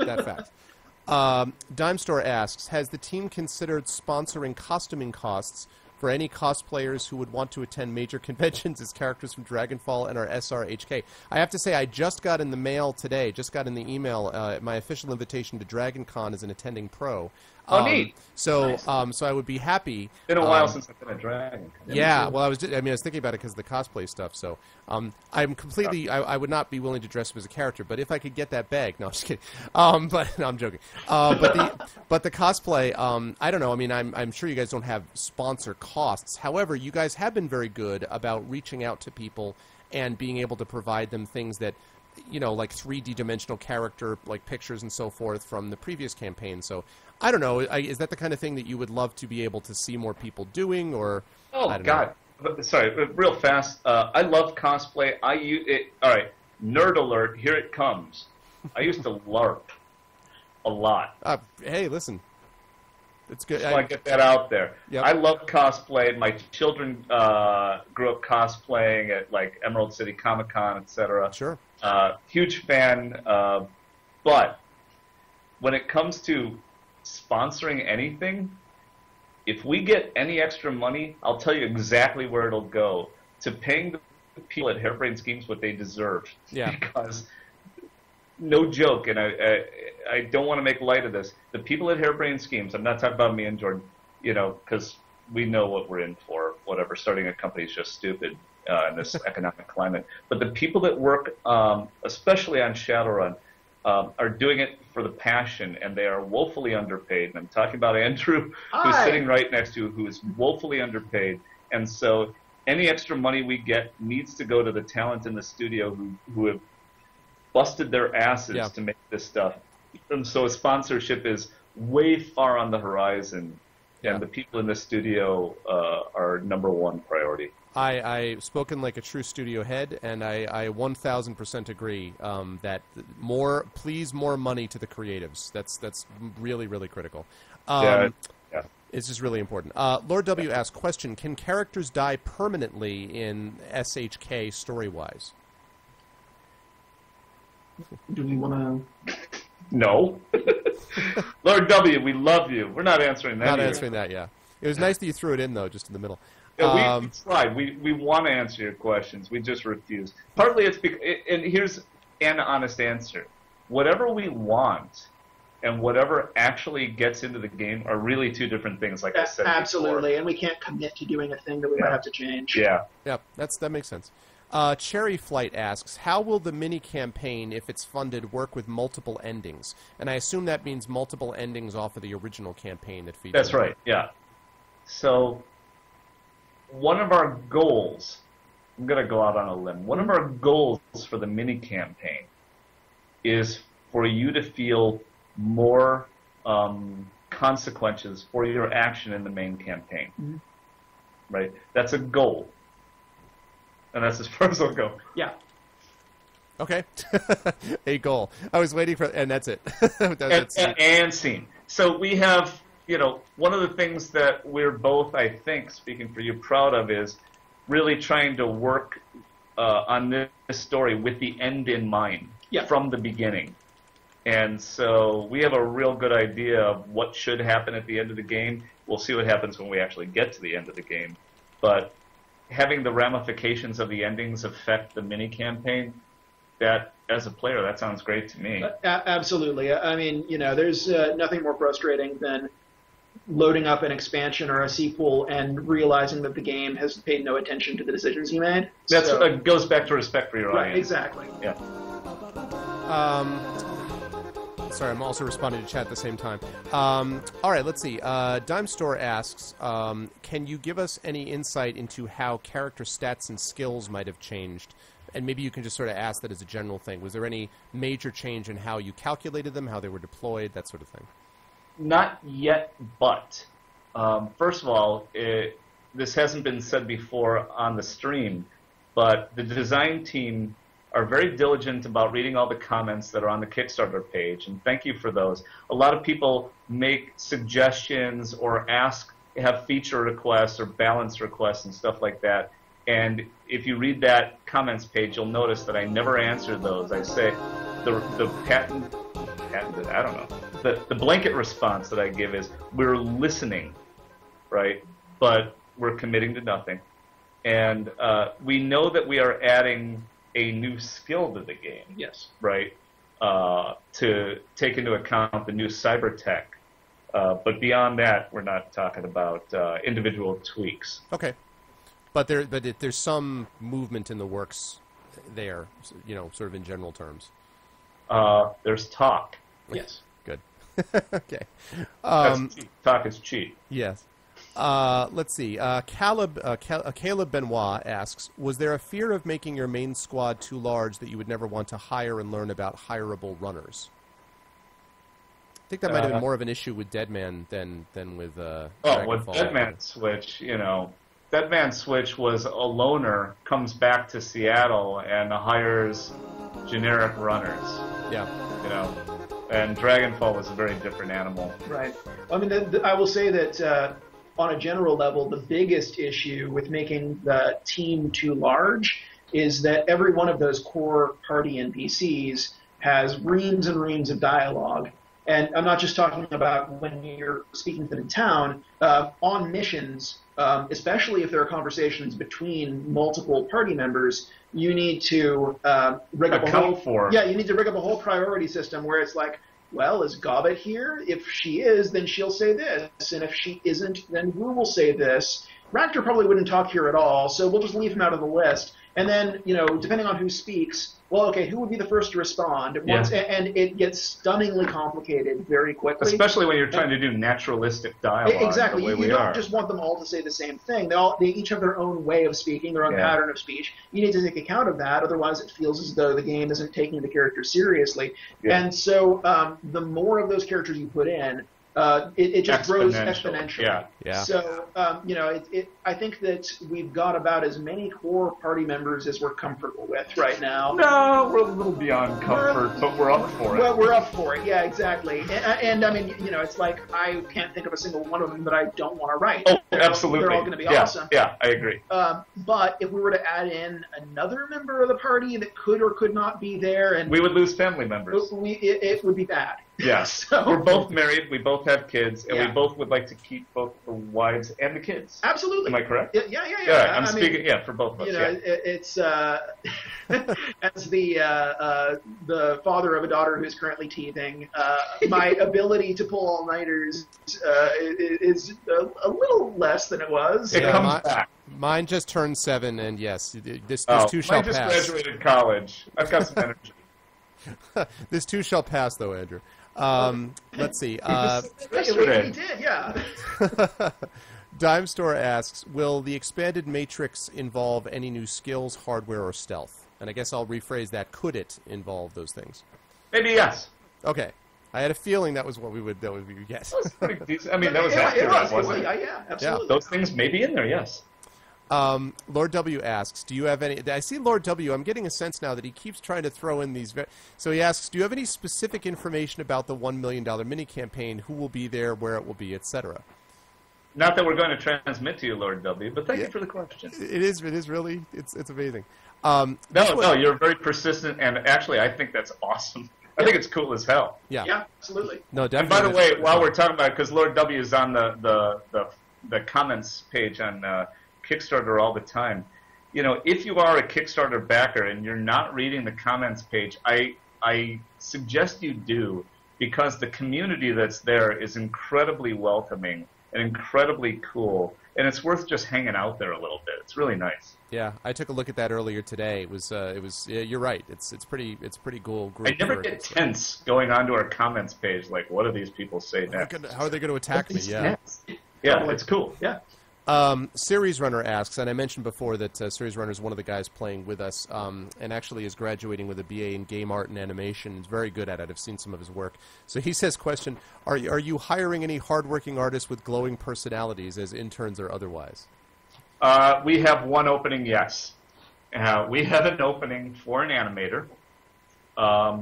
And if you have actually made games before, and you think you have what it takes, and you live in the Seattle area, we're not going to transplant you here or anything because no money, but if you're in the Seattle area and you've done this before and you think you can hang with us and be cool, I don't mean we're cool, I mean be cool to us, write to us at jobs@hbs-studios.com. jobs@hbs-studios.com. Very cool. I can attest to his work, having seen it. But no kidding. So yeah, series is very good at it. My skill is in writing, not in drawing. But if I know good stuff when I see it. Let's see. Dime Store asks, are there any plans to introduce a social skill track? The previous etiquette-based system was a good start, but leaves lots of room for more depth.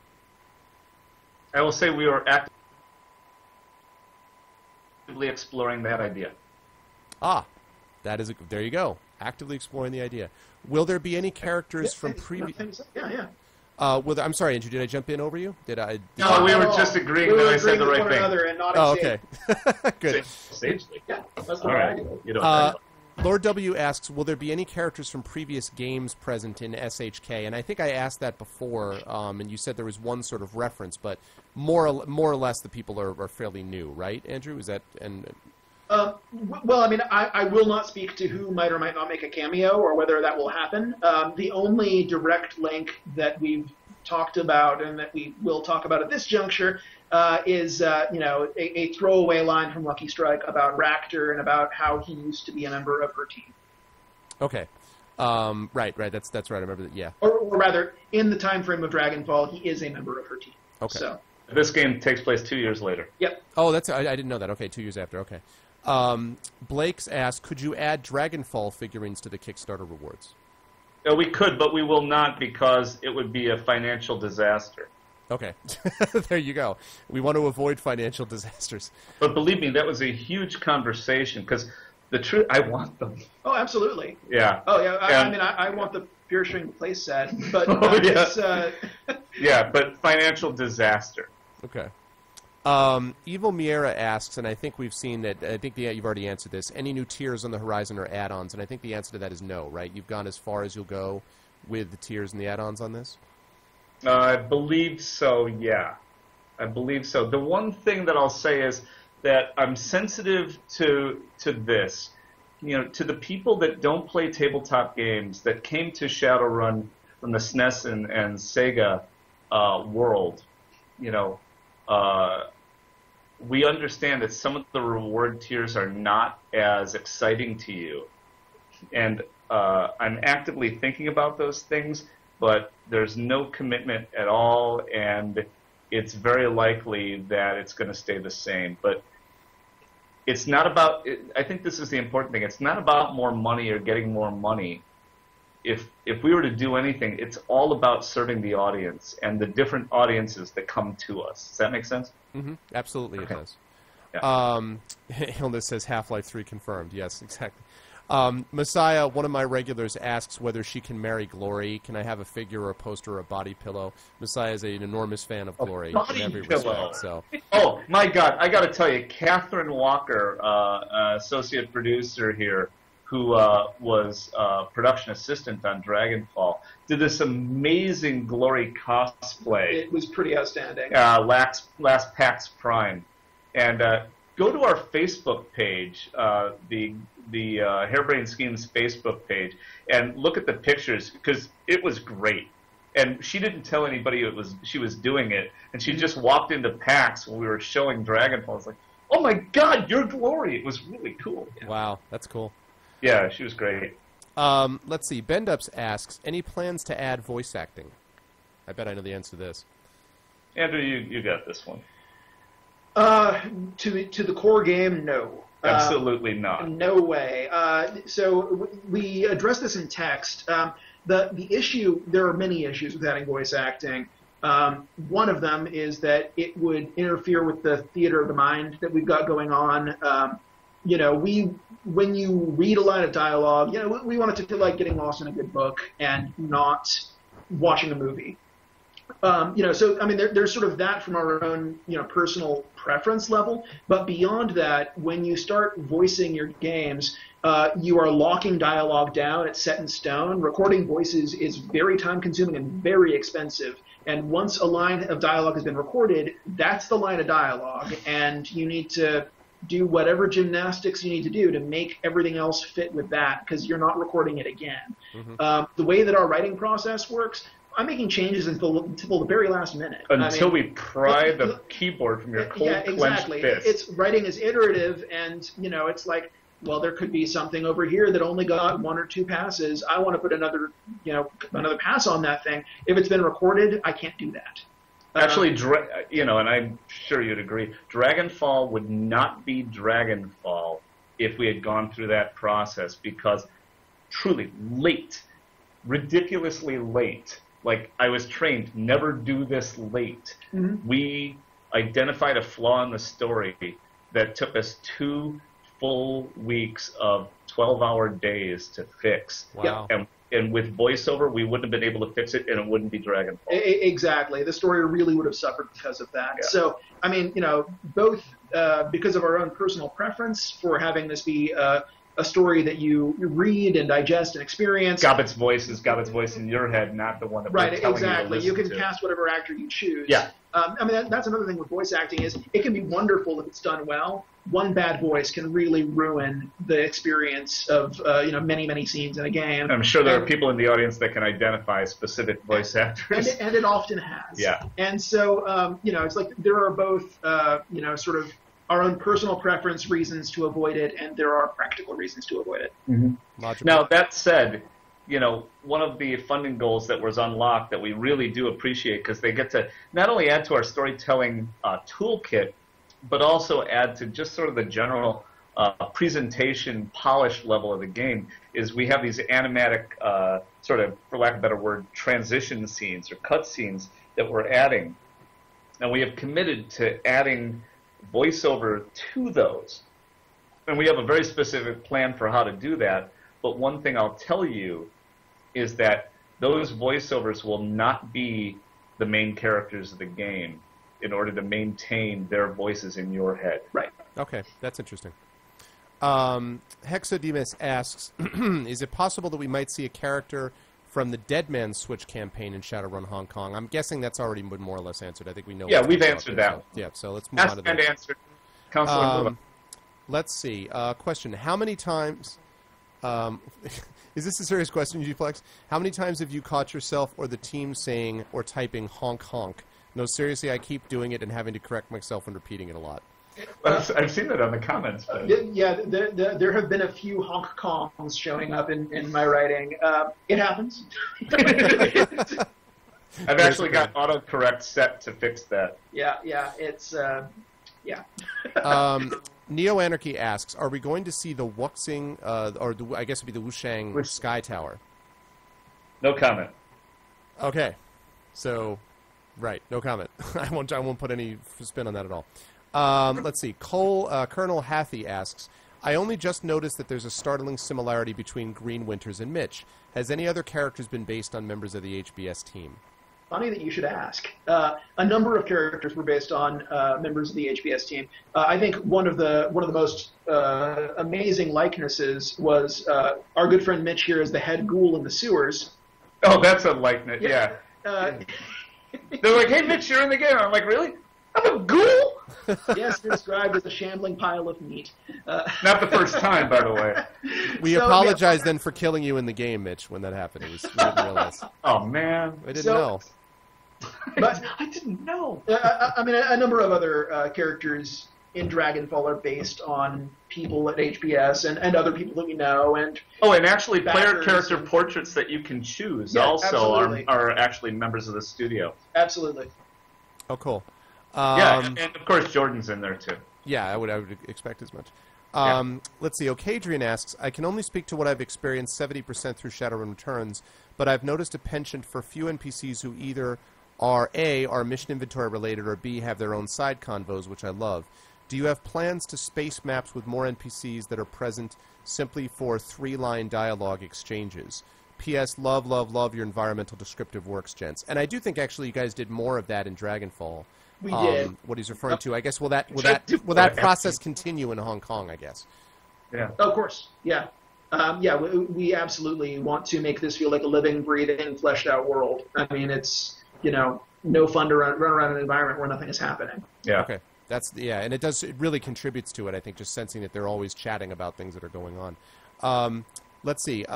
Question from PK Loop. Is there any interest on HBS's part of producing a Shadowrun on the scale of a Baldur's Gate 2, item-wise, spells, depth, the continued success of the game? I'm guessing that you wouldn't... I don't know that Shadowrun... You can correct me if you think I'm wrong. I'm not sure that Shadowrun lends itself to the epic, sprawling nature of a Baldur's Gate 2. I mean, I don't know. It feels like it's a more... Even the locale is sort of not quite right for it. But I'm curious what you think. Let me start and then take it. Yeah, I'm sure we both have opinions on this. Yeah. For me, and I'm betting we're on the same page with this, what we're after right now is to tell tight, well-paced stories with great characters. And no filler. Right, and no filler. And so that's really what we're after, is to really craft something that has a strong beginning, a strong middle, and a strong end. Mm-hmm. And what I mean by no filler isn't everything has to be tied directly to the mainline story. Oh, absolutely not. It's just that it all has to have a purpose. I mean, whether that is world building, which is a great thing to do. Absolutely. Or, just establishing tone. Character, advancing character. I mean, I just, it's like there should be no kill 10 rats. There should be no... We can leave it there, right? Yeah, we'll leave it there. Yeah. Does that make sense? Yeah, it does. It makes quite a bit of sense. And I agree, by the way, because I think otherwise I don't know that the world fits it. One more. Just one more Sure. thing about this, because Sure. I'm the one who fields all of the feature requests, that come in from the audience, and some of those feature requests are brilliant feature requests. But what we're trying to do is just what we just said, that really tight, well-paced, well sort of crafted story, and everything's sort of in service to that. And we're trying to sort of carve out our own space with this and say, look, this is the games that we make. It's not everything to everybody, and that's okay. Right. We are not trying to broaden our audience to cover everybody. We're trying to make games that have an audience that really love what we're doing, and we want to make games for them. Yeah, that's almost identical to what the folks from Almost Human that made Legend of Grimrock 1 and 2 said. Sure. When they were on, they said the exact same thing, which is we kind of know the games we want to make at this point. We've gotten a lot of feedback, and this is the audience that we're building it for. It is, Eye of the Beholder, Dungeon Keeper related, Dungeon Master related, as opposed to, Skyrim. Two very different sets of games. It's a very crowded marketplace. Yeah. And trying to compete with everybody, that's not good business either. No, I totally agree. UGA Plex asks, is Duncan Wu a member of the Wu Zhang family, and what is Duncan Wu's given name? No comment. That sounds like spoilers. Duncan's given name is Duncan Wu. Duncan Wu's given name is Duncan Wu. As to what connection he has with canonical stuff going on in Shadowrun, no comment on that. Yeah. But we've read these comments on the board before, and we know you're talking about it. Dime Store asks, okay, I already did that. Let's see. Hexademus asks, will the campaign length of Shadowrun Hong Kong be closer to Dead Man's Switch or Dragonfall? Well, Probably. it's definitely closer to Dragonfall. Yeah. We started with Dead Man's Switch and then added from there. That's what I figured. Yeah. I would have figured as much. Oh, yeah. Okay, so that's what I would have assumed too. Katarns asked, is dual wielding pistols or dual wielding other stuff coming? No. The reason for that, honestly, is I love dual wield, right? In the original XCOM, I had the two pistol guys. Well, and I mean, it's Hong Kong. There should be dual wielding pistols and doves. But Can we please have dual wielding doves? That'd be the greatest thing ever. Wait, no, that is a complete new game. yeah. Dual wielding doves. I'm inspired. I don't know about you. Yeah. That's your extra stretch goal. If you reach a million one, like an extra $1, like on Price is Right, then you go above that. Then you hit the dual wielding doves minigame. Yeah, dual wielding is a great example of a feature that you go, oh yeah, dual wield, right? And then you think, yeah, but what's the higher order thing? More magic, more tech, more content, etc. And so that's one of those things that just priority-wise just got pushed down. And Matrix. Let's fix the Matrix first. Right. And on top of that, doing something like dual wielding, I agree that it would be awesome, but doing something like dual wielding would involve new animations for every character model. It would involve new UI. It would involve there would be a huge ripple effect to add something like that. Yeah, it's unfortunate, but a lot of these things, and of course, we're paid to think about this, and unfortunately, we think about it in our sleep. But there are amazingly broad ramifications to every decision like that. Yeah, absolutely. Although chat seems to be amused by the idea of freeze, cuckoo, as the two doves come flying out of the hands. No, again, I'm inspired. Yeah. Twitch Pally asks, question, can we get some options for non-lethal subduing of enemies? You will note that in the Kickstarter, Right, yeah. Duncan Wu has 2 upgrade tracks, as do all of the characters. One of them is called Crowd Control, and it focuses on stuns and non-lethal takedowns. Ooh, that's awesome. Okay, that's really cool. That's really neat. Let's see. Shout out to Trevor for Shout that. out to Trevor for that. That's a great idea. That's really cool. So I mean, what we spelled out specifically is he can get access to a stun baton, he can do AP attacks, and he has zip ties that he can use to subdue stunned enemies. Will that, I don't suppose, this is just a question, will that have any material impact on the way that you are perceived if you engage more in non-lethal as opposed to lethal takedowns? I cannot comment on that. No, it's fine. It's really about time more than anything. Okay. All right, I understand. It's just that that would be really, really extra neat, but no need to fanboy out that much. Right now, our one thing, Sure. geez, we have to go back to work soon. Yes, Yeah. I know. I'm I actually know that just sounds about. weird at this late time of night, but No, I totally he's get got to it. be with his daughter, but I got to go back to work. Yeah, no, So I get maybe that. A couple more questions, and then we gotta. That's exactly what I was going to say. Thank you for letting me know. We have hit the 2-hour mark now, so these guys have been incredibly nice about that. Let's do like 2 or 3 more, and then I will, of course, let you guys go. And Garrett, I'll be right there. Let's see. I hope he's still there. Glob Monkey asks, question, and I believe this was voted on in some respect. How do you pick a location like Hong Kong in such an expansive universe? Are there other locations you would love to use in a future game, perhaps? And I guess what might those be? Yeah, to take the second part of that answer, there are many places that we want to go, and the design team wants to go, and the art team would love to go. That's an easy one. Yeah, go. Should we give any examples? Or? Well, Australia's one. Yeah, we'd love to do Australia. Nice. Sealashide, Council Lands, Yeah. all sorts of great stuff that we could do. Actually, L.A. We've talked about L.A. LA, we'd love to explore the Orc Underground. There Yeah. are a ton of things we'd like to do. Yeah. But as for why we chose Hong Kong, Hong Kong, that's simple. That was just voted on by our backers, right? When we said, hey, we're going to add a second city to Shadowrun Returns, we gave the backers a list to choose from, and they chose Berlin, but Hong Kong was an incredibly close second. So when we started this one, we went down several story paths. I won't comment which ones, but it was funny. It was our community manager, Robin, who said, well, those are really good ideas, and that's a good story, but what's your response when people say, what about Hong Kong? And I went, oh, well, we're just doing Hong Kong. And so that was that. pretty much how that worked Yeah. out. Gotcha. That seems logical. And she was just looking for what's the fact answer. You know, when somebody says, why aren't you doing Hong Kong? I thought that would be dumb Well, not to do Hong Kong. There is an agreement, so Yes. let's Yeah, we better do that. Yeah, logical. And actually, PK Loop just wanted me to follow up on the question about the epic scale. I think he says he was asking more about the amount, if I'm getting this right, about the equipment, the number of like items, guns, gear, because there's a million of those things in Baldur's Gate 2. So is there an increase in overall gear available, maybe, in Hong Kong might be a way to put that? Oh, sure. Well, we're yeah. adding more stuff. Yeah, we're adding more stuff.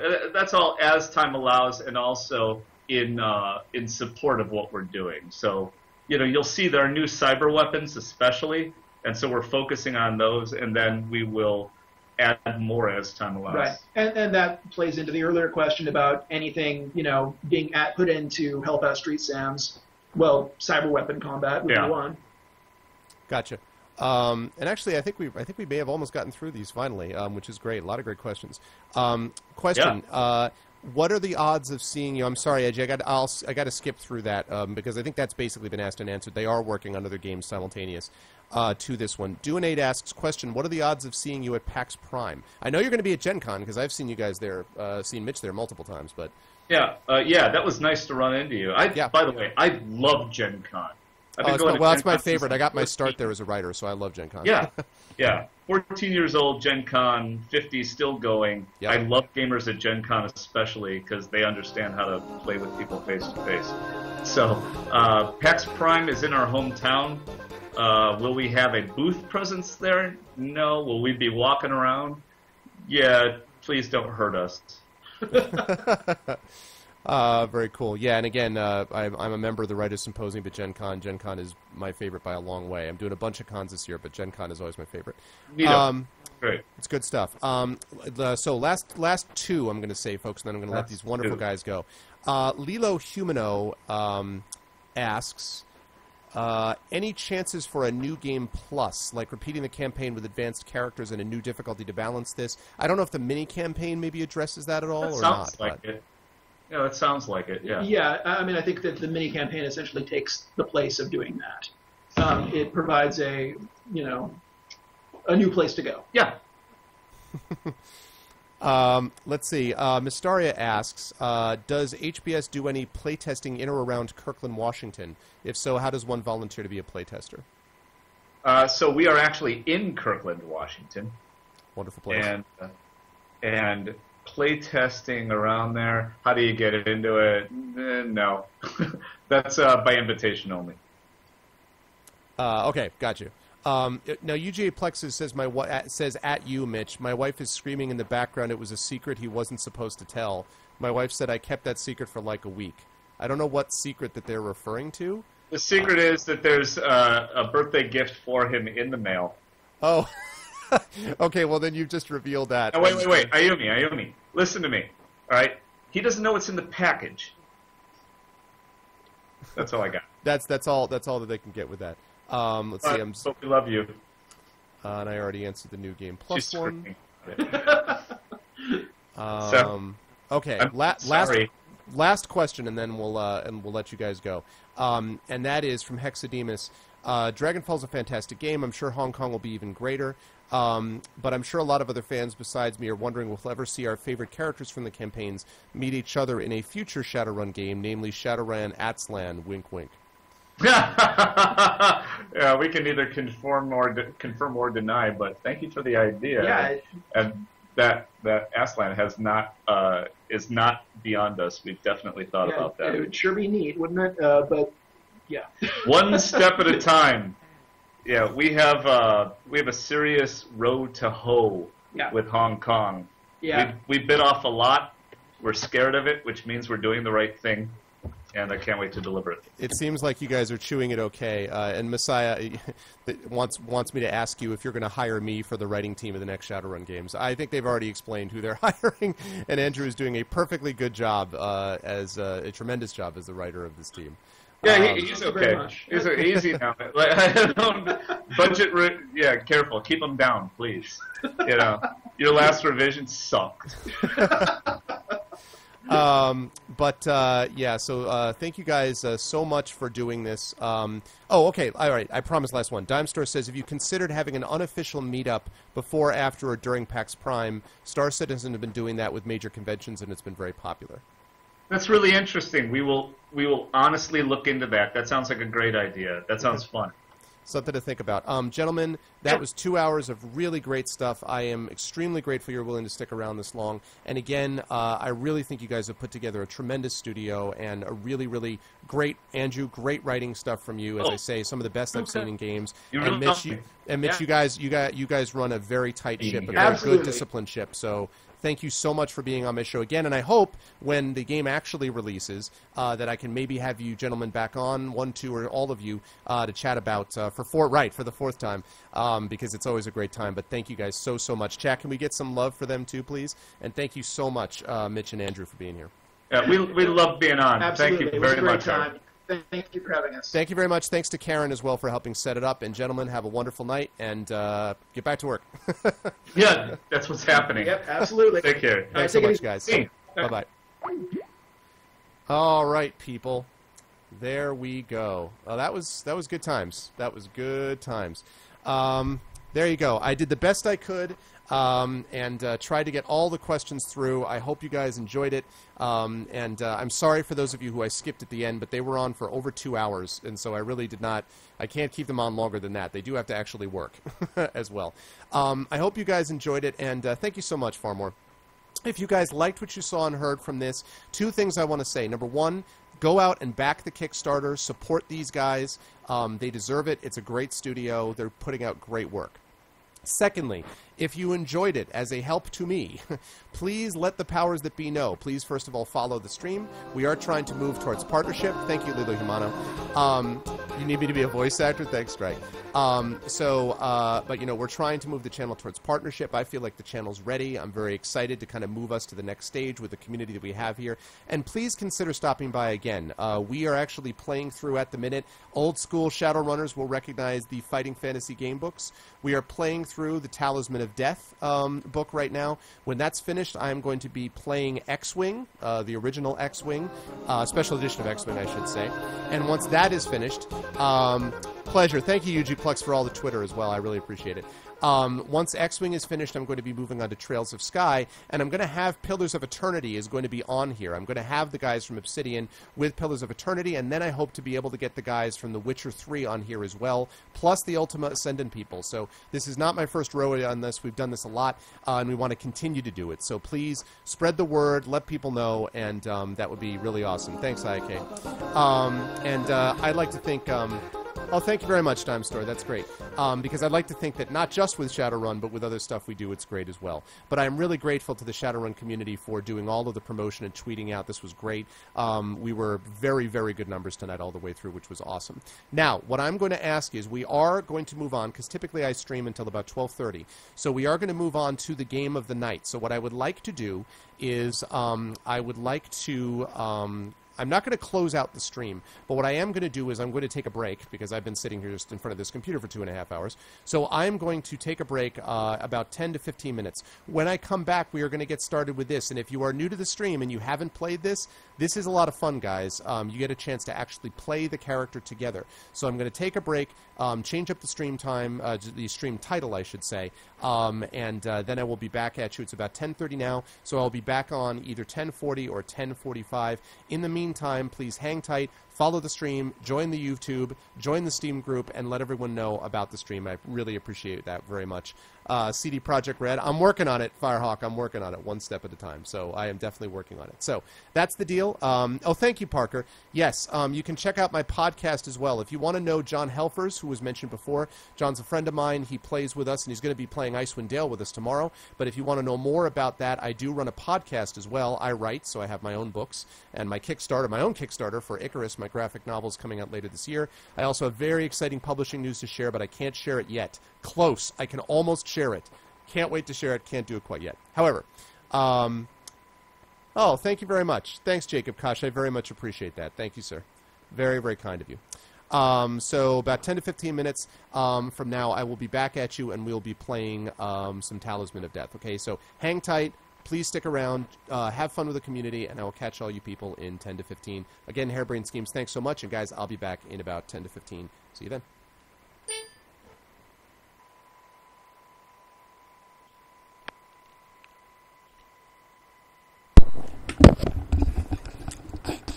Wow, so that was it. That was pretty cool. This is, again, how the Kickstarter's doing. I'm gonna put all the links below. That was a great Twitch stream. He did an amazing job moderating. So, yeah, I know he's gonna want to share all this too. I'm not trying to jack his stream and stuff or anything. I'm just trying to get the information out and making sure it's redundant. So in the description and everything, I'm going to point the link back to his Twitch channel and his YouTube channel and everything, because obviously this was his deal. But I was Twitch Pally on there. Some of you might know that, some of you might not. I'm not sure from the other or the other Twitch stuff I used to do on my other YouTube channel, but yeah, I'm Twitch Pally, so I got a whole bunch of shout-outs on there. A bunch of my friends from the Shadowrun boards got a shout-out on there. So if you haven't yet, check out the Kickstarter, support the Kickstarter, even if it's $1, and even if not, tell everybody. And they weren't joking when they were talking about the comments. It's insane. There's over 4,200 comments on here, and it's great. And this isn't just a community, this is a culture, and that's the difference. These people are great people. You know, there's the people that are not quite with it aren't part of the culture. They're a part of the community, and and even then they're out on the fringe. So, but the actual culture, the people that get Shadowrun, are amazing people. So I get along with them all great. We might not always agree, but everybody's really good about it. So, you know, being able to disagree with people is probably one of the most important things you can ever learn in your life. So check out the Kickstarter, and I will put all the links down below, and I'll talk to you guys later, and thanks for watching. Goodbye.